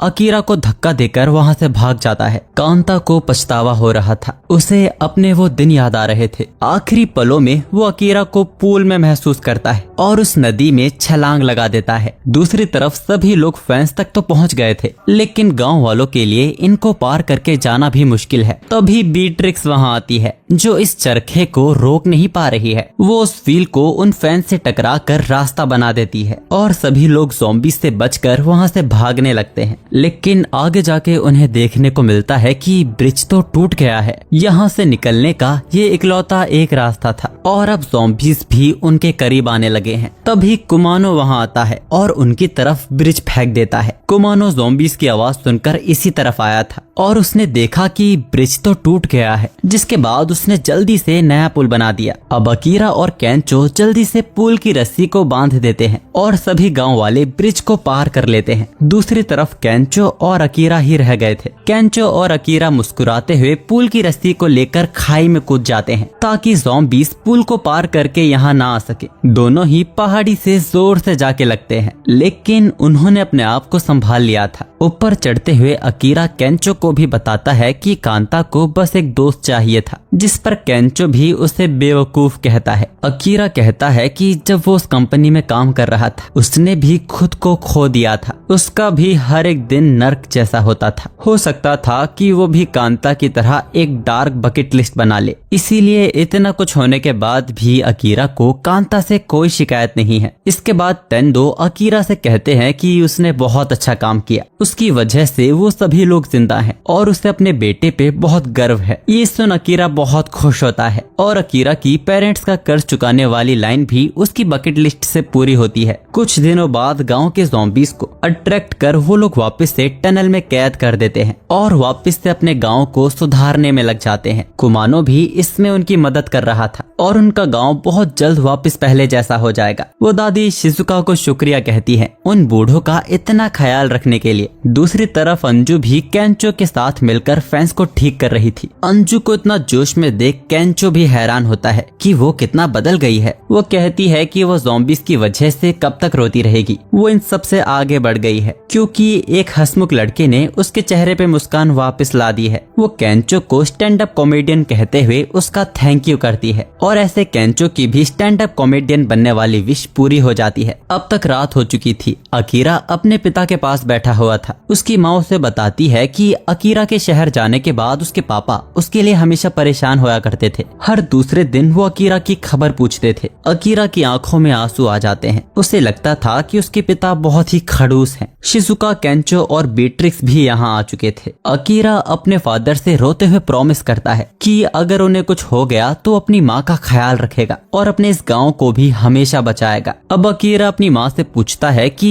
उसके पिता को कौन सी बीमारी हुई है और अकीरा को पता चलता है कि उसके पिता को तो बस बवासीर हुआ है, इसीलिए उन्हें खड़े होने में और बैठने में दिक्कत होती है। ये बीमारी जानलेवा नहीं है, ये खुद भी ठीक हो जाती है। अब अकीरा को काफी राहत मिलती है और उसे अपने पिता की वो बड़े सपने देखने वाली बात याद आती है। अकीरा फैसला कर लेता है और सबको बताता है कि वो लोग पूरे जापान में घूमेंगे और इस ज़ॉम्बी वायरस की वैक्सीन ढूंढेंगे। दुनिया को ज़ॉम्बीज से बचाने के बाद वो अपने पिता का इलाज करवाएगा। तेंदो को भी अकीरा का ये सपना बहुत अच्छा लगता है। अकीरा इसे अपनी बकेट लिस्ट में लिख लेता है। केंचो भी उस बकेट लिस्ट में लिखता है कि वो जितने हो सके उतने चेहरों पर वापस से स्माइल लाना चाहता है। शिजुका भी लिखती है कि वो डॉक्टर बनना चाहती है और बीट्रिक्स जापान की खूबसूरती वापस लाना चाहती थी। ऐसी ही मजेदार विशेष वो लोग उस बकेट लिस्ट में लिखते हैं और लिस्ट 86 तक पहुंच जाती है। अगली सुबह इन लोगों के जाने का वक्त हो गया था। गांव वाले शिजुका को गुड बाय बोलते हैं। हिको भी उसे आकेमी समझकर कहता है कि वो उसका इंतजार करेगा। शिजुका उससे बोलती है कि वो उसकी आकेमी नहीं शिजुका है। अंजू भी केंचो के जाने की वजह से रो रही थी, लेकिन वो उसको मुस्कुराते हुए गुड बाय कहती है और बोलती है कि वापस आने के बाद मुझे और भी मजेदार चीजें दिखाना। अकीरा की माँ ने भी सफर में उनके लिए ढेर सारा खाना पैक कर दिया था। अकीरा के पिता उससे कहते हैं कि यहाँ का ख्याल वो रख लेगा और इस तरह जापान को बचाने का इनका नया सफर शुरू होता है। हम देखते हैं कि इन लोगों की ही तरह इस पेंडेमिक में कई लोग जिंदा हैं और किसी तरह अपने तरीके से सरवाइव कर रहे हैं और अकीरा और उसकी टोली भी देश के कई जगह घूमते हैं और रास्ते में बहुत मजे करते हैं और आखिर में ये लोग जापान के आखिरी शहर होकाइडो पहुंच जाते हैं। इसी तरह इस एनिमे का पहला सीजन खत्म होता है। आपको इस एनिमे की कहानी कैसी लगी कमेंट्स में जरूर बताइएगा। फिलहाल के लिए ये एनिमे खत्म हो गया है जब तक इसका अगला सीजन नहीं आता, यानी कि इसका पार्ट 2 तो आना मुश्किल है और इसका अगला सीजन कब आएगा ये मैं भी नहीं जानता। लेकिन तब तक के लिए आप एक ऐसे लड़के की कहानी देख सकते हो जिस पर दुनिया की किस्मत टिकी हुई थी। वो उस दुनिया का हीरो था पर डीमन लॉर्ड के साथ की लड़ाई में अपनी ताकतों को खो चुका है। उसका बचपन से सपना था